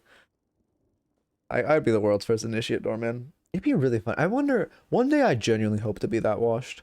Like, I genuinely hope to become such a coach that I, like, barely play the game and I become, like, a fucking... Like, I want to be the equivalent of a bronze level player, but I'm, like, a phenomenal coach. Like, that'd be hilarious. Oh, and I'll keep saying rank 1 doorman, and then I'll play on stream, and you guys will see, like, the most atrocious gameplay. But I have to do that at some point. I guess that would be years in the future, but idea. Okay, I got it in 8 page. Okay, that's my slides. And okay, we're golden. Go on doorman, and then I lost loaded. That's not a good sign. Hey, how's it going? I do not know how to say your name. I'm just gonna call you Bones and welcome, welcome. How's it going? I don't think. Wait, I don't think that can happen. Good macro. Can you carry to Archon without really trying? I don't think you realize how detrimental having bad mechanics in this. Well, I mean, I guess to be fair, my ult. Well, my ult is. I mean, my ult's an Archon to be fair. I don't. My like only play characters I'm dog shit at. Yeah, I guess you're kind of right. But if I just completely stop playing the game, but also to be fair, I think one thing you guys don't understand is like as a coach, like it's not obviously my mechanics are dog shit because I coach, right?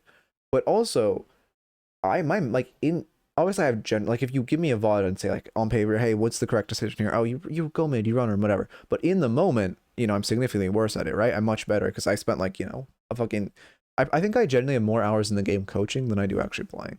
So I am also significantly better at like out of the moment coaching, and especially I couldn't even well, obviously you guys know I coached a pro team like a year ago, but it's been a long time. I couldn't even coach a pro team well now. It's just like I could I'm much but I like obviously give good solo queue like macro, but I'm much more like how do you what is the things I recommend to work on in this rank? You know? Push marker, what rank is this? Emissary. Or man, then let me change the logo on screen. Okay, perfect. This will be our YouTube review. Smile.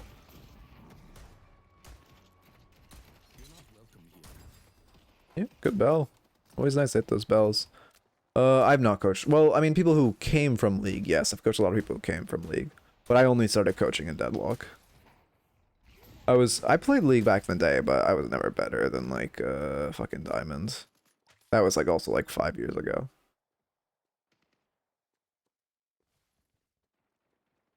Okay. You're a little lost. Shit. Oh, no. Is there a glitch? Oh, I think this replay is glitched. Yeah. Yeah. Whose character model is it? Is this Billy's? Yeah, this is Billy's.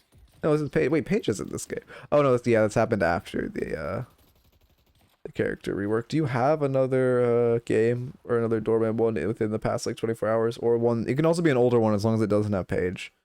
But Paige's replay kind of, or Paige's character model kind of does this.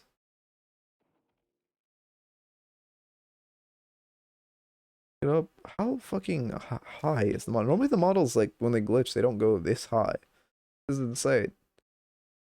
My fucking eyes. I'm gonna look at the sky. My friend doing, I'm assuming that shit. And the AI score bullshit plus other guides, and he's hard stuck Emerald. Oh. I mean, it's weird. Like, I don't know. Improving on a MOBA is weird. There's no. I don't think also League's so old. A lot of people who are like goated at the game. I don't know. I mean, obviously you can. Holy shit! This is a. I've never seen one this tall. I'm at the max. I'm at max height now. Damn. I gonna initiate game at like 2 a.m. Get me out of here. Damn. Give you a second. Yeah, no worries. Take your time. I'm assuming you're the person who was reviewing. Um.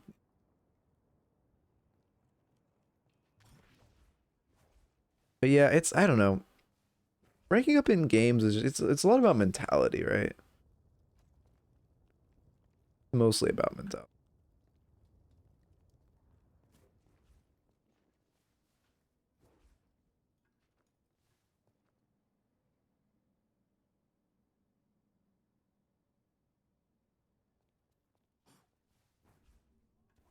Yeah. Ooh, that's a nice little corner boost. That's like a corner glide. We're gonna learn Shiv as a complete beginner to Deadlock. Shiv is good for like I mean Shiv maybe isn't the easiest character to learn, but I mean he does have good fight potential. Biggest recommendation I have for someone learning Shiv is just, dash usage. You want to make sure you're not dashing into a bad spot when you don't, well, like without an exit plan or without a way out. Because if you dash in and then like, but you're dashing into enemies, you're very immobile and you're kind of gonna get fucked. And then if you're but if you're, wait, can you not shift dash off this? Because of the angle? Oh, I don't, oh, this is weird. There we go. But if you want to make sure you either have kill potential on the person you're dashing on, or you have an exit plan. An Emissary 6, a Marcanus 5, and other is Alchemist 6. We got Seeker enemies at 5 p.m. Damn. That's crazy. Yeah, I mean, we definitely need more players in this game. Player base will be great.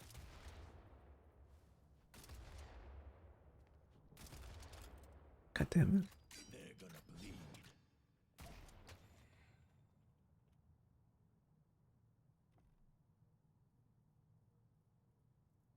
it. Alright. I'm just kind of like ADHD tweaking. I don't know. Okay, it's either an ecopod or the worst dogpiling you've ever seen. I see. I mean, we can also like if you don't have a VOD you want to do, I can also just like refund your tickets and then we could we can like do it another day or have you, you know, obviously you win the raffle like probably not tomorrow because it's mostly gonna be DLNS analysis, but on Thursday. Love your vibes. Thank you for the vids. Yeah, yeah. I'm glad you like the videos, but like, yeah, yeah. You mean I hope yeah, I'll be like a video way, thank you. But you got a girl I love if you meet it in the 10 out of 10 in a different way. Let's play. How do you recommend building Shiv in really bad MMR games? Like I know in League, when you're really bad, you should just build greedy because you get away with it. What does it mean for Shiv? I mean, you kind of do have to build greedy on Shiv because Shiv is so like fast or famine. Um, you do have to build like I don't know. You just I would say in general just build kind of greedy. I mean, obviously there are defensive items you want to buy. Let me look at a Shiv build. Wait, yeah, we'll go with low mains build to kind of exemplify. Like you don't build that differently, right? I think I mean you there's like a play style thing in lower elo where you should like play more like aggressively and like play more, you know, you want to play more selfishly in low elo to climb. Well, I mean I don't like saying that on a global level, but like it is better to play a little more selfishly to climb. Um I mean I do want to learn Billy, but the only match I have is me going 14-2. I mean I'm happy to review that. It's your call. If you think it would be good content to review, I'm happy to review it. If not, I'm happy to refund you. Whatever you want, because it's, you know, your review at the end of the day.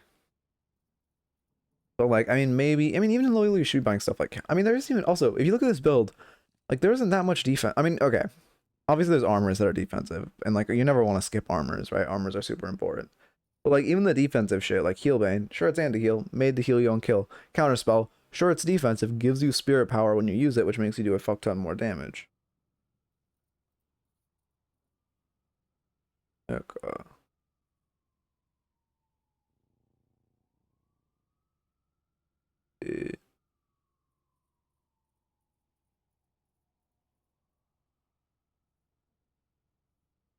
What was I thinking? I mean, obviously you wouldn't skip like Colossus and stuff, so I guess there isn't really. It's more playstyle based in this game. That's the whole, this match shouldn't have a page. Yeah, I mean, I guess also we'll check when it was played, because I believe it's, well, I mean, I guess I can't even go by a date, because half my viewers are fucking across the world, which I do love. But it does. Okay, yeah, this is post replay breaking, and there's no page. Perfect. Should work. I'd rather take 84 ping than constant 55 ping with constant over banding. Oh yeah, for sure. Wait, what are we talking? Oh wait, we're talking about laptop versus fucking yeah. Yeah, it's hard to play games on like rubber banding or high ping. Everyone goes to that arc and it fucking sucks.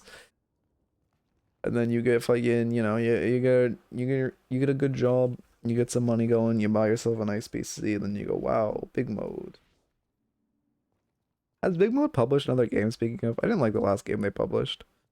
But fucking Animal Well went kinda loco.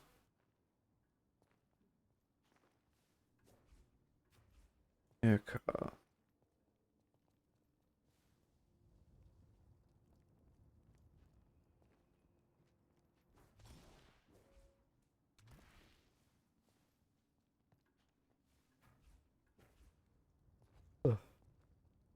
wrong with Paige right now? I'm not updating. Just they like reworked her. Whenever they rework someone's character model or like update someone's character model, it bricks it on all previous patches.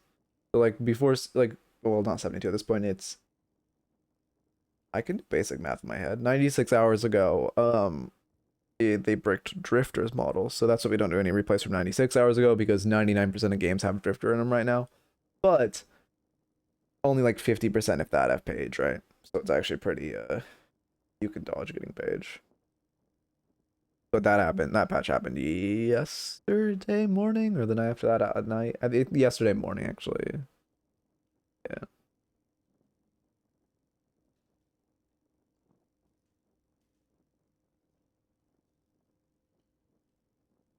To be honest, I'm confused about character identity in the game. I one trick Zed in League, and I don't know how to pick in Deadlock. I picked Shiv because he seemed like a bruiser, high damage. I'm also interested in Assassin archetype. I mean, if you want the Assassin archetype, your best options are probably Drifter or Yamato. I would say the most comparable to Zed is probably Drifter. And then Yamato kind of fills that same role, but she's like a spirit character instead of, Drifter being gun. I think those are the two most like assassin-y characters. But if they don't, neither of them quite play like Zed in the like get in, one shot, get out kind of style. Yamato's kind of like get in, one shot, keep one shot, and kill everyone. And then Drifter's kind of like pick people off from the edge of fights. Okay. There we go. Now let me restart the recording for real this time. Slash marker. Where the fuck am I? Okay, yeah. Not Dorman. Who are we reviewing? Billy. Emissary Billy. And then emissaries on screen. But yeah, you definitely, I mean, call it a nominator with you taking all the load-ins. We are a little hardware capped, unfortunately. Alright, let's log in for this one. I'd love to get a YouTube review, although, I mean, it's probably a few. Although, it could be a really good thumbnail, even though you win because, I mean, you did well or some shit. Make a lot of mistakes. I think more than likely than not, tomorrow's going to be another guide. Just judging by how these reviews are going. Okay.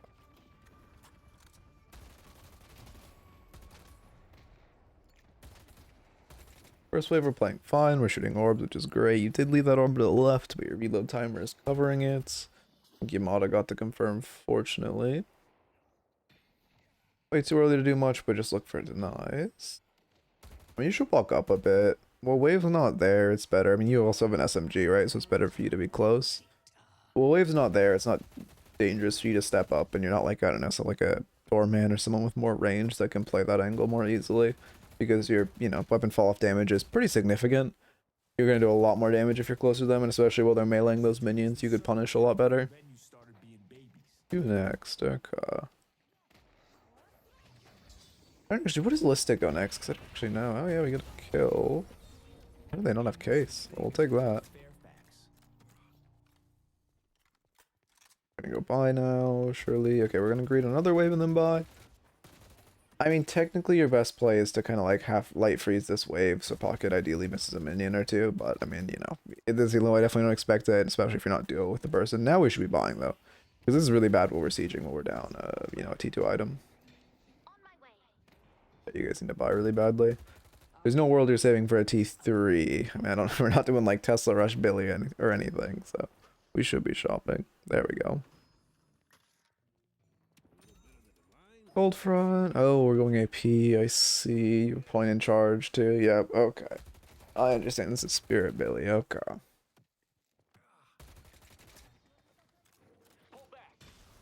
Yep. No, your play cracks play is just a farm here. Bingley Yamada back.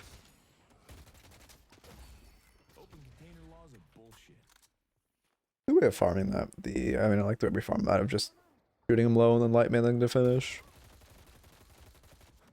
You don't have to shoot the orbs. This is the ideal way to farm that. We're using our slide as well. Honestly, you're playing pretty well so far.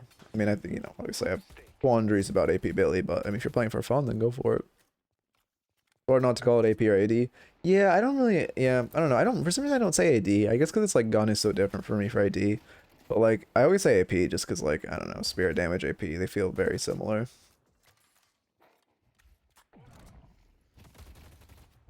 Okay, this is aggressive. We do not want to be fighting on this wave. I mean, fortunately, Pocket was sitting back.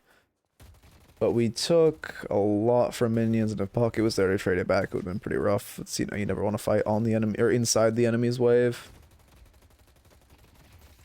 Maxing 2 verse. Oh, we're putting point to everything. Interesting. I don't know much about Spirit Billy's, like, max order and such. Like, no one really plays at high level. I mean, we slid too early on that dash.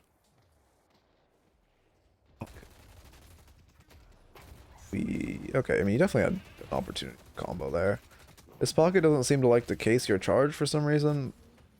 So just, you know, hitting him with a bat there or something would have been nice. Also, at this point, we can see, like, you know, pocket really isn't pressing case on charge, so you can probably just keep raw charging him. Even though normally a pocket would read it in case your whole combo. This pocket doesn't appear to like to do that. We should go for heavy melee, so we heal. One thing what's the big thing I see of people who buy melee life strike is they really don't monitor it. One reason you buy the melee life strike for the high amount of healing is to just melee minions. Healing it, you're healing a lot off minions. Okay.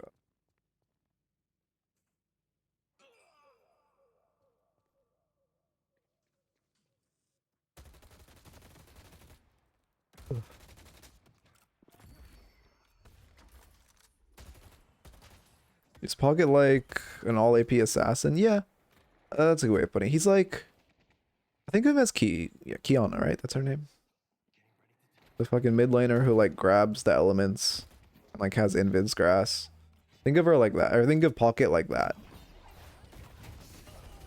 I mean, that's a free kill. This Pocket's definitely the weak link. It'd be good to just keep exploiting this. Reloading while the minion's about to die is pretty rough, but I mean, we all do it. We're just trying to make sure you never like poke a minion down and then reload. It's such a bad habit. Like I'm also very guilty of this habit. At this point, I'd parry tower and melee it. Now Pocket's here, so you should be safe. But when you had like a small window before Pocket showed up, you know he doesn't have boost because we were pre 605. Unfortunate death. Your parry's back online. Yeah, great minion parry. I mean, that works out. Well played. Playing off the minion parry was very good. What I would say there first off is that when we're like trying, what happened to your teammate also? Oh, your Yamada died. What the fuck? When you like try to seize that tower, you have a good window to just roll up, parry, hit a melee, you proc your life strike. You're gonna take, I mean, Infernus is gonna do some poke to you, but life strike will keep you pretty healthy, and it's a decent chunk of damage on the tower.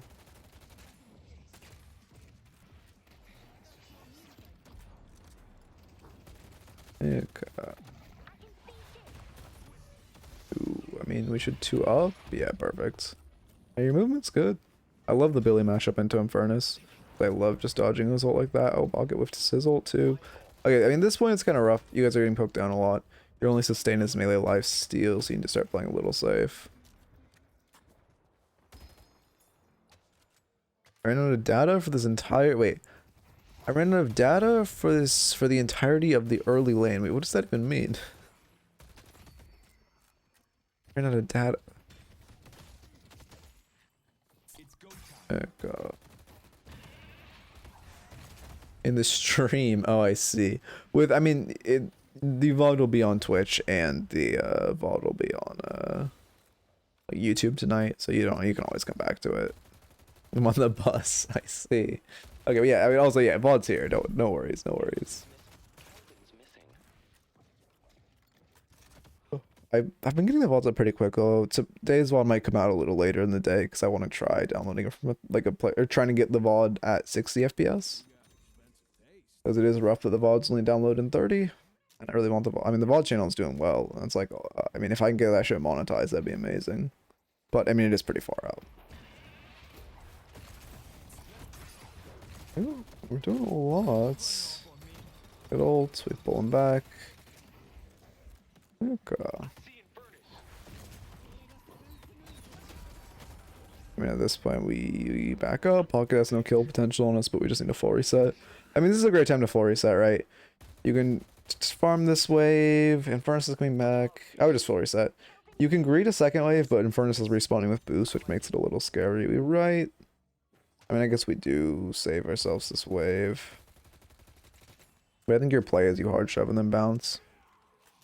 Sinclair is like Zoe. Sinclair's like Zoe. That's the most comparable. Okay. Oh, did you know you can spectate your teammates? Yeah, it's only really useful during pauses. But I use it all the time during pauses to get information. It's a really nice feature. I wonder if that'll stay in the game, because that's like a thing from League. The reason that exists is because like in League, a lot of like that's just a bind. A lot of high level players will like flick between their teammates quite often, with their F keys, or well they rebind with whatever keys. But obviously in this game it's a lot more disorienting to be flicking like where you're looking. That's unfortunate we missed that. Wait, did they actually? Oh no. I don't know if, okay, I don't know. Oh, God damn it. We'll check.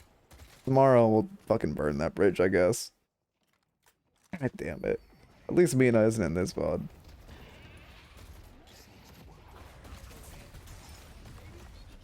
I mean, we're just kind of fighting a lot. Like, all these times, if we had just reset, we'd be in such a good spot. Yeah.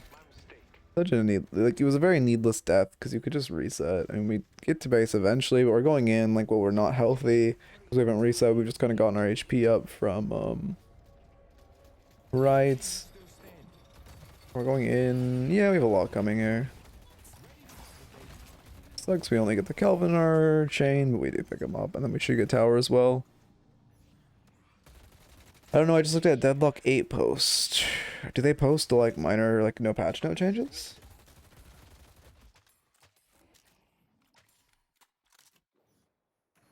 Yeah,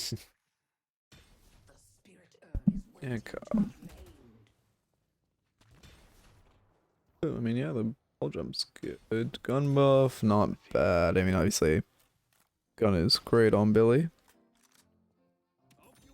There's melee charge.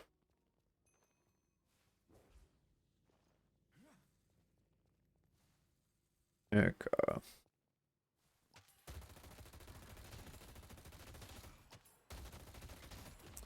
our Billy's spirit I mean, well, with Spirit Billy, it's like, I mean, it's never gonna be, like, you're never gonna see Spirit Billy in pro play, right? But I mean, it's fun. If you want to play it, go for it. But it's never gonna be, like, competitively viable. Well, I mean, who knows? Maybe I'll be wrong, but I mean, right now it is objectively worse, meta-wise, than Gun Billy. But again, if it's fun, run it. I don't, I play Birdmax Grey Talon quite often, so I'm not one to talk about like running off meta builds. I mean, yeah, you're 2 away from flex. You're kind of going in on tower.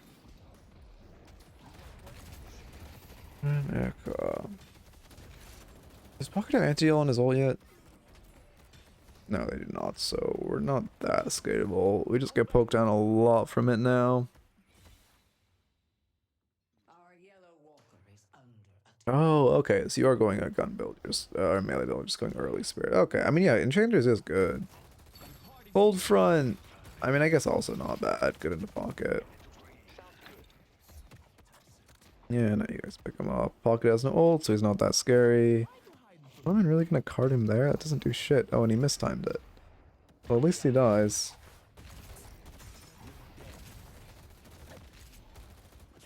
Yeah, good kill. Little, I mean, sloppy on the mechanics, but we got him. That's what matters. You go to Siege. I mean, you don't know that much. Like, they aren't gonna kill you. I was gonna say, like, death potential. I feel like there's a better word a better way to say that. There's not that much risk, I guess. I don't know. You're full resetting now, which is unfortunate. We have to full reset, but we have no way of healing, so we do have to go to base. Okay. Point blank. Okay, yeah, now we're pivoting to gun. Okay, that's good. I mean, I respect the, well, not kill potential, but just like death potential. Because with sieging tower there, I don't really mean like, I just mean our potential, like their kill potential on you. I don't know how to word that. Okay, our only tower up is mid. There only is yellow, right? That's yellow lane on the left. Yeah, right's Greenwich, left is okay. I mean, I like how much you're light mailing. Like, light mailing is great, especially on Billy, because you get the reloads, you get the damage, you get the blasted.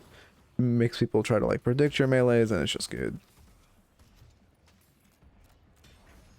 At this point, this is way too deep of a dive, though. You have a 1 kill advantage. The pocket is tilted after Griefing bed. Oh, that's my teammate spile. At this point, we're playing way too aggressively. I mean, I love the 2 for getting melees on Walker. You can create a second melee. You guys actually get it. Oh wait, no, it's a Guardian falling. I was gonna say, if you guys one-shot it that quickly. Okay. I mean, you got some damage, but not that much. Kind of a lot of risk for very little reward. You should not be trying to fight here either.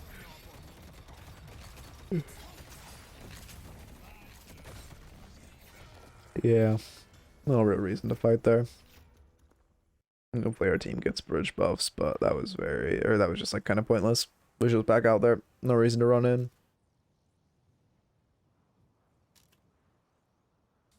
Fortitude next. We won't have to go to base. Obviously, once we get Fortitude, I expect to see a lot more secret shopping and a lot less, you know, I guess, for lack of a better word, normal shopping or like base shopping. Oh, we DC. Unfortunate time to DC. Oh no, we're typing. Yeah, Shiv execute is a percentage base, so it's 25% of your HP. 6-8. I will only be like 460 by 470, but still. Yeah, God.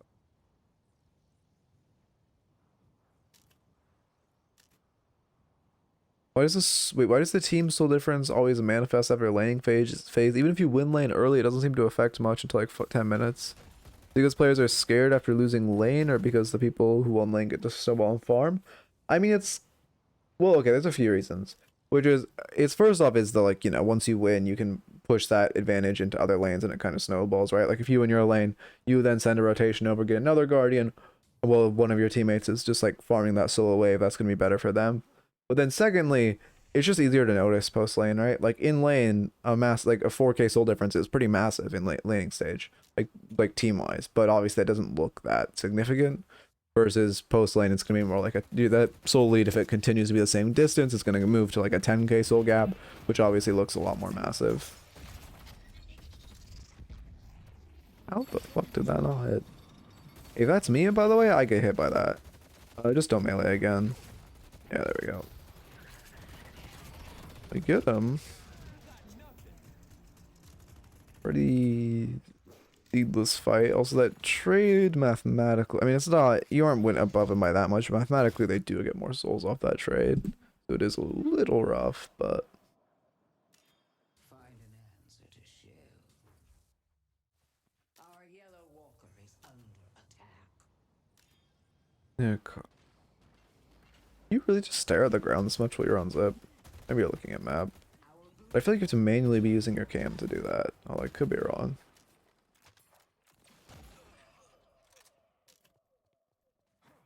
Yeah, I mean, they earn favors us, I would say. Right now, and we don't have any massive team fight ults besides like Victor ult and kind of your ult, kind of Yamato ult, Dorman ult, and Vindictor ult, and Drifter ult. Not bad, but not really team fightable. Their main team fight ult is their Pocket ult, and then also their Fern. Kelvin matters as well, to be fair. This is so risky. Yeah, there's no reason to shoot that. You just let him hear that you're there.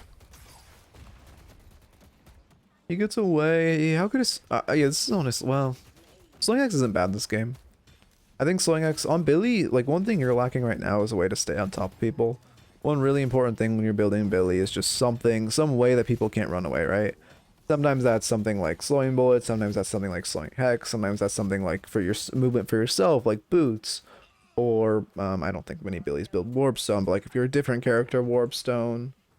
But you just need some way to stay on top of the enemy when you get on top of them. And I think Slowing Hex is the answer to this game, because it's great for suppressing Fern, Pocket, good against Shiv, and then, you know, not bad against anyone else by any means. Oh, there's my dog.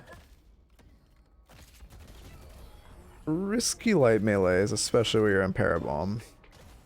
She chose to actually parry instead of just spam crouch there. Oh god, he's so loud.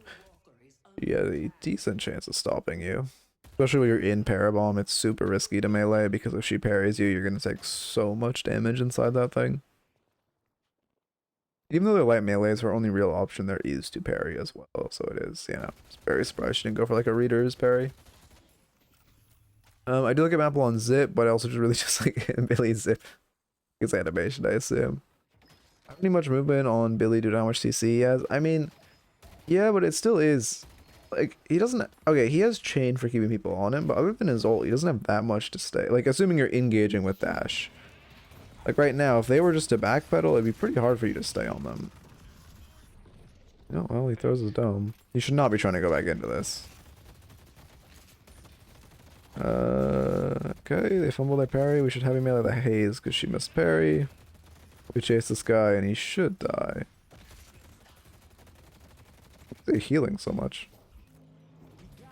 Then you're gonna jump on him and Kobe him with the bat, I assume. Well, we shouldn't die. One thing I'll say is right there you should top rope him. When you're coming off his ice path, you just hit like a double jump and then you use your one, you can top rope him and kill him. Okay.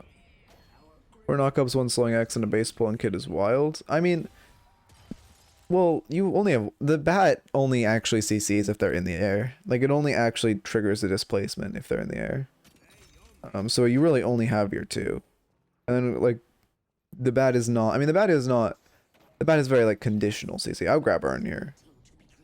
This guy, it's much more important to grab Earn than to fight this random guy. Even like, I mean, he doesn't have that much potential to live, and even if he does, it's much better to let him escape and get Earn than to kill him and not get Earn like this. I mean, you do have movement coming from your fortitude, to be fair. It is a lot more conditional than boots, but since you are fed, you are keeping it up quite often.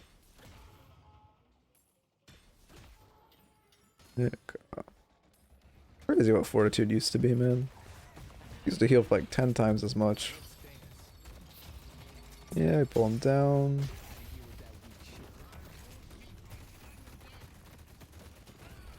Okay, cold front online. Looking for a light melee to kill is really bad. Again, remember, people in that situation, their only real option is to parry. We need to run away and use our debuff remover to cleanse fixation. Oh, we already popped debuff remover. Well, then we're dead.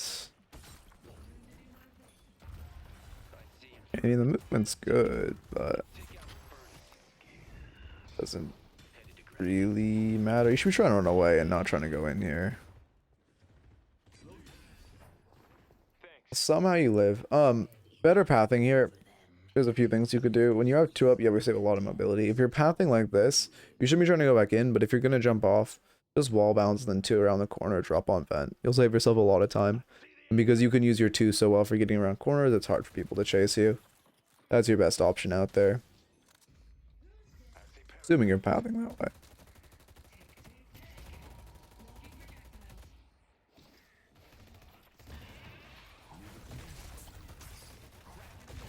Yeah, we make Para explode, and now we'll just kick Kelvin until he dies. I mean, this is good. They're inting by chasing like this. We get him. That's what matters. Ideal call mid. Don't expect it. More likely expect to see Earn and a Walker. But it would be great to be like, hey, we have a 3 kill advantage. We're 20. Again, I would say the golden rule of in solo queue when you should start calling mid is like, post 22 minutes. If you have 2 picks, it's a great time to call mid. Yeah, I like the routing there. Where's that stuns? What is the ideal routing? I mean, your pathing is good. Like, I was worried you were going to path back to safety and not towards Walker to get out of the Hazel as quickly as possible. It sounded sarcastic. It's not sarcastic. Okay. You don't want to keep sparring with her. Like right now, you know, classic situation I talk about all the time, right? I mean, one of them just respawned. 2 of them are like 10 seconds away from respawning. If you look at your map, Vindicta is kind of close, but this is a 1v1 right now. At best case, it's neutral. Maybe this Vindicta rotates over. One of them just spawned. They're probably on the zip. 2 of them are respawning in like 8 seconds. They're going to be joining on this zip. I mean, let's see if we're getting anyone coming for us. Oh no, the Shiv for some reason passed here, so we got Christmas Miracle that he's not pathing to us. Oh, where's this Para? Oh no, she's just in base. She'll probably path to us, right? If I go to the normal view. Then what are the odds that she's pathing to us? Let's see. Oh, nope, she's not. You needed to buy, Smile. But I mean, they should be coming to us, and now surely Para. Yeah, now the whole goon. Yeah, you can see on Zip. Now the whole goon squad is coming for you.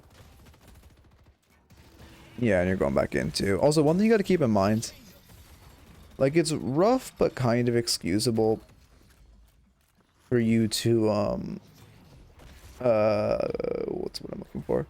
rough but kind of excusable for you to keep fighting the haze. Like, I understand that mistake. You know, you at this elo, it's very ego, but I understand it. But you got to keep in mind, whenever they respawn, no matter what elo you're at, they're all going to look at their map, and if there's anyone currently sieging a walker, they're going to path there. Like, no exceptions.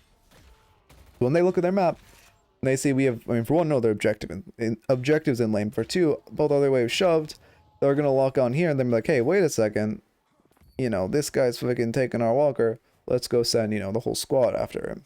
And so whenever someone's respawning, you need to be very cognizant of that. Oh, you're drift. Okay, that's your drift. That was an enemy. Okay. Let's see. Let's stock up. Okay. Got home internet is worse than data. GG. Unlucky. Like I said, full VOD will be up on YouTube and on Twitch, so you know you're free. You'll be. It's all here for you to watch.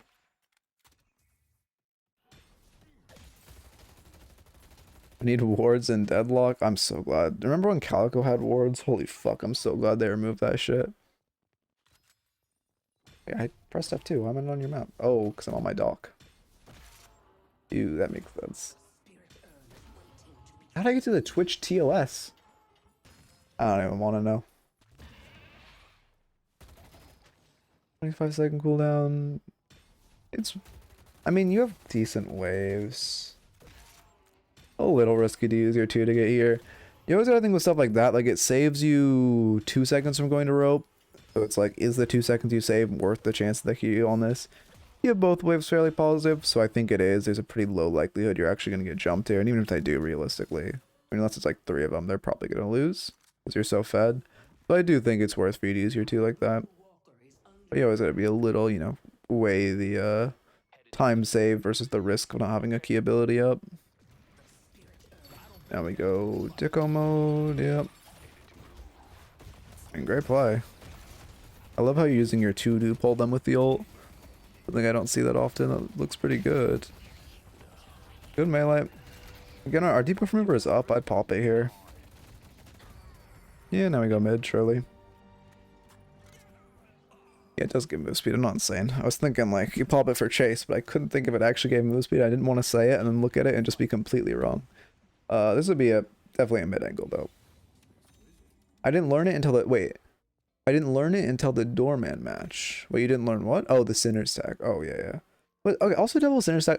It's weird because you only want to use the double sinner stack when you know as a fact you're not going to be contested on the sinners. So it's kind of like, I mean, I guess right there it would have been fine to use it, to be fair. But it is also, you don't want to overuse it. I've seen that mistake a bit too, now that I'm like, you know, people I coach, or pretty much everyone in my community now knows about the double sinner stack. So it's making it so I'm seeing the mistake of overusage. That's the sentence I'm looking for. Good stun. We're making this guy work for it. Yeah, you have to like you have to melee the second vending machine a little early. I've noticed if you melee it on the later half of the tick, this is such an ego chase, by the way. I just expected us to walk back. Crazy. I think that's the first time this game we've been parried also. Crazy how they just don't press their parry key, but we could not be chasing into their spawn like that. They do the tech, yet it still fucks it up. Yeah, it's if you for one. Again, I didn't learn this until after I made the short, and I've done it significantly more. But for one, you want to make sure after you melee the first vending machine, you walk towards the second one and then melee it. So you want to like gap close that distance as well. So you're not wasting time in the melee animation. And then secondly, you want to make sure you're kind of meleeing the first one on the earlier half of the tick, not the latter half. I mean, again, up 2, great time for mid. Okay.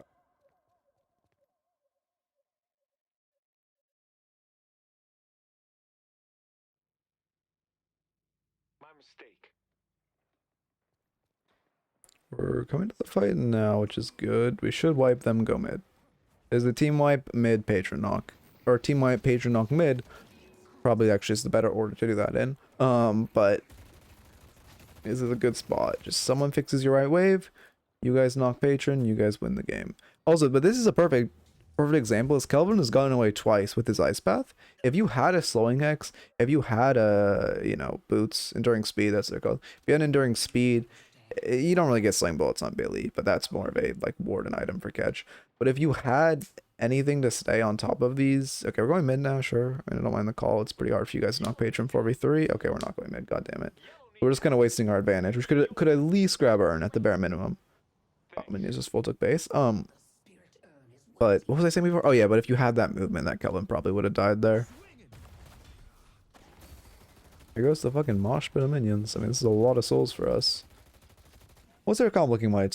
Looking like damage wise? Pretty hard spirit, bull gun, plated armor is not bad.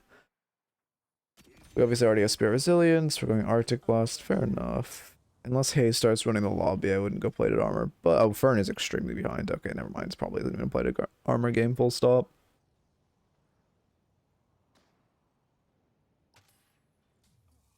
But we would like a little more tankiness. It might be Colossus next, honestly. Again, I'm not too into it with my Billy builds, but like, I think what you need right now is tankiness. Well, you also aren't doing that much damage, to be fair. But there isn't that much more damage you could get unless you go gun. Is this Cran's build, actually? With like your own iterations early? I mean, Chanders is probably the next thing we sell. We just have had like a lot of flex. I'll say we needed really to sell anything. Or press for slots, I'm assuming we'll sell it for a T4. Big fights. I mean, good olds. You pulling the fucking Swiss army. Don't know where that came from. Now, surely it's Patron knocking mid. Surely. Kill Kelvin, knock Patron, go mid. We also need an anti-heal. How many people on your team actually have anti-heal? No spirit burn. There's a spirit burn. No heal bane and no toxic bullets. So your team is pretty pressed for anti-heal and they have a decent chunk of healing. Fern heals well, Shiv heals well, Kelvin obviously heals amazing. Perry heals a tiny bit. Assume Hayes has some kind of low life still at this point in the game. You know, we have Empiric Burst. Like anti-heal would be very nice to have. For you, your best options probably toxic bullets.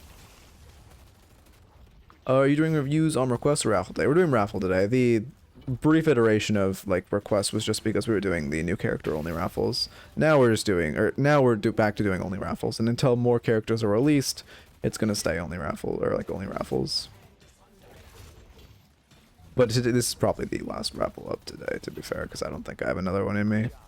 Although it is only 3, maybe, I don't know. We gotta play the game right now. I need to get off. I need to eat too. I'll probably work on like some guides and such. Yeah, you fall back and go mid. Again, great time to fall back to mid here, right? Yeah, okay, I'm glad we're calling it. We have every wave positive, so we're in a golden spot. Only thing I would say is you could have farmed these base guardians as you were backing up, but going to mid is the correct call. That could have just been something added on top of the farming, or farming them before the patron was actually knocked. Since you're taking time off respawn timers. Honestly, as much as I would say that Drifter is normally trolling, him being human bait maybe isn't the worst thing ever. Because now they have no potential of getting here. I mean, this elo, are they realistically going to predict you're going mid and they need to get here to not lose the game? No, but still. And that's game. You should just, I mean, run Urn first. Wait, then your Drifter respawns and you go to mid and end. If they can test Urn, you wait for Drifter to respawn. Simple as that. Weakening headshots. I mean, I definitely don't like that this late over this press for slots. Yeah, we sold it for Lucky Shot. Yeah, I mean, I don't love Lucky Shot here. Lucky Shot gives like, basically Lucky Shot gives percentage extra damage, right? Basically when you buy Lucky Shot, you just do 30% extra gun damage. There's definitely, we don't have that much gun damage right now. It's not bad. We don't have any, like, we don't have really any fire rate at all. And then our only weapon damage is coming from point blank and weighted shots, which aren't bad by any means. I mean, it's still a good chunk of weapon damage. But I would buy, maybe next we buy fire rate, but okay, at minimum next we should buy fire rate, but I think we should buy more fire rate pre-Lucky Shot. And our first, yeah, actually we're really pressing fire rate, because we're getting a fuck ton of damage from weapon investments. Like, how much damage are we doing a bullet right now? 26? Yeah, we only have 21, oh wait, no, it was... Where do I see fire rate? I think they have 8% extra fire rate, which is exclusively statues. Like, that's pretty rough. Well, we have 121 extra weapon damage. That's definitely a lot of lost DPS here. I don't mind Lucky Shot, but I just think maybe a T4, like something like Burst Fire could come out first, or a T4 item that gives fire rate. Like Frenzy would feel great this game. Gives good fire rate, good spirit resist, you know, good. And then you build that into Lucky Shot. I was trying to go with this, but you get the game. Let me just check I'm not fucking lying. Yeah, it gives everything you need. I mean, the fire rate isn't crazy, but still gives some, which would help before Lucky Shots. We're losing a lot of Lucky Shots value before fire rate. When fire rate would probably also up our... Well, yeah, actually, mathematically, fire rate... Buying Frenzy would also up our damage by 40%, while buying Lucky Shot also only ups our damage by 40%. But Frenzy also gives Spirit Resist. And movement speed on low HP, right? Yeah, okay.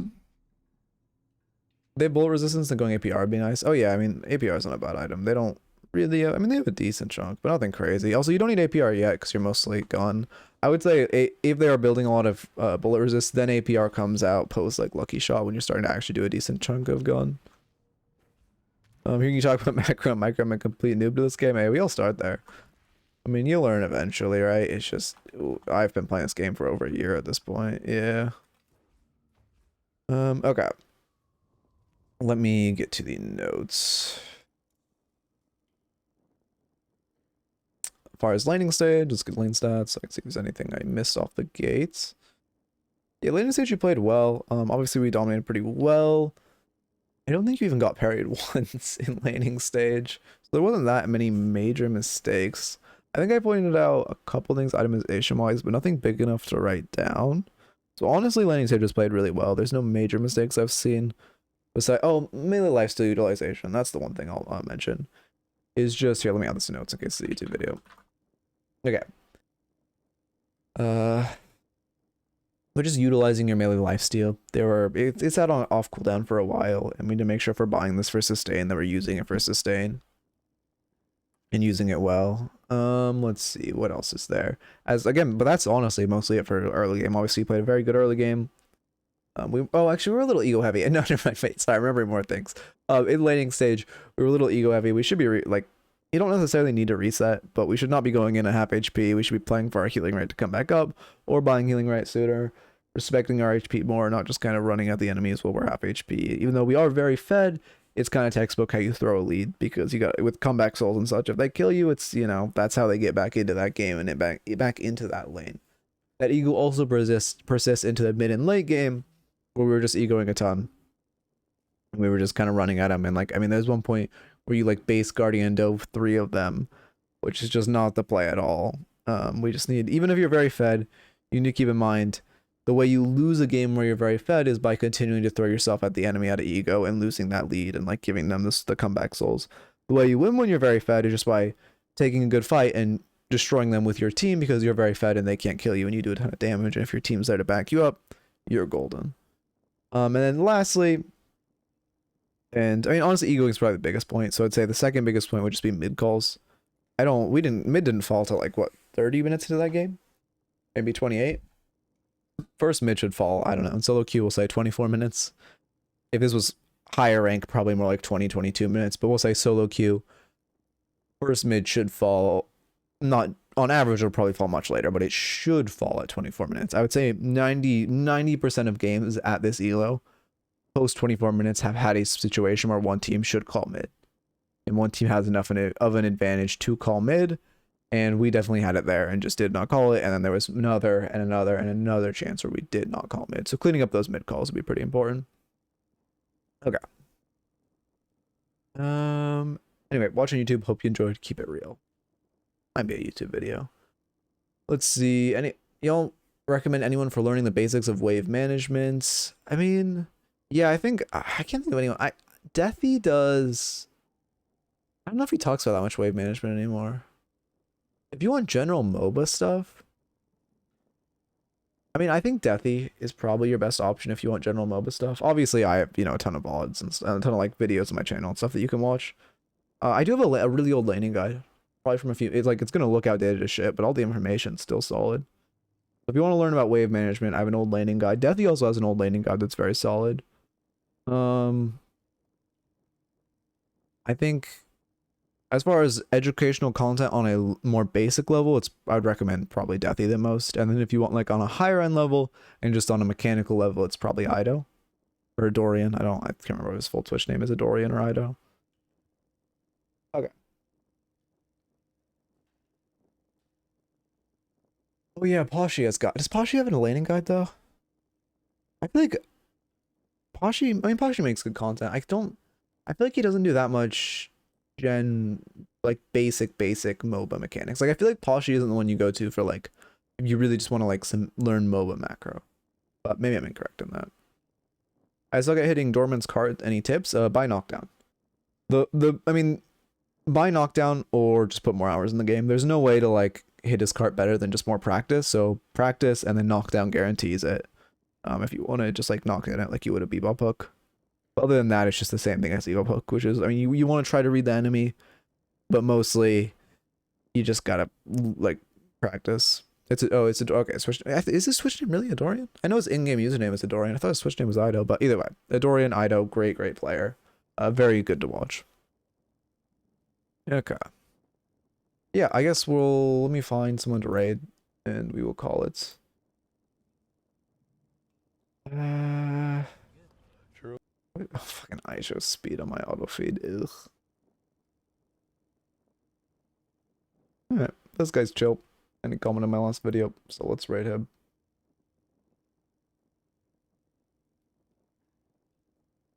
Okay, let's see. Dash. So slash raids. I mean, I think I understand MOBA macro from League, but it's more intimidating in Deadlock, where more players and more lanes. I don't know how it works from a Deadlock perspective. I mean, honestly, yeah, I think Deathy's the one I recommend for that.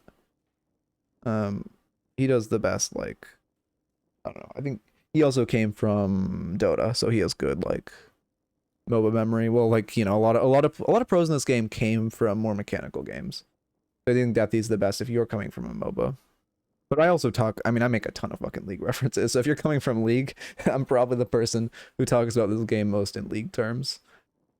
But yeah, Deathy is a great content creator. I'd recommend. I mean, he doesn't upload to YouTube that much, but the YouTube videos he does upload are very solid.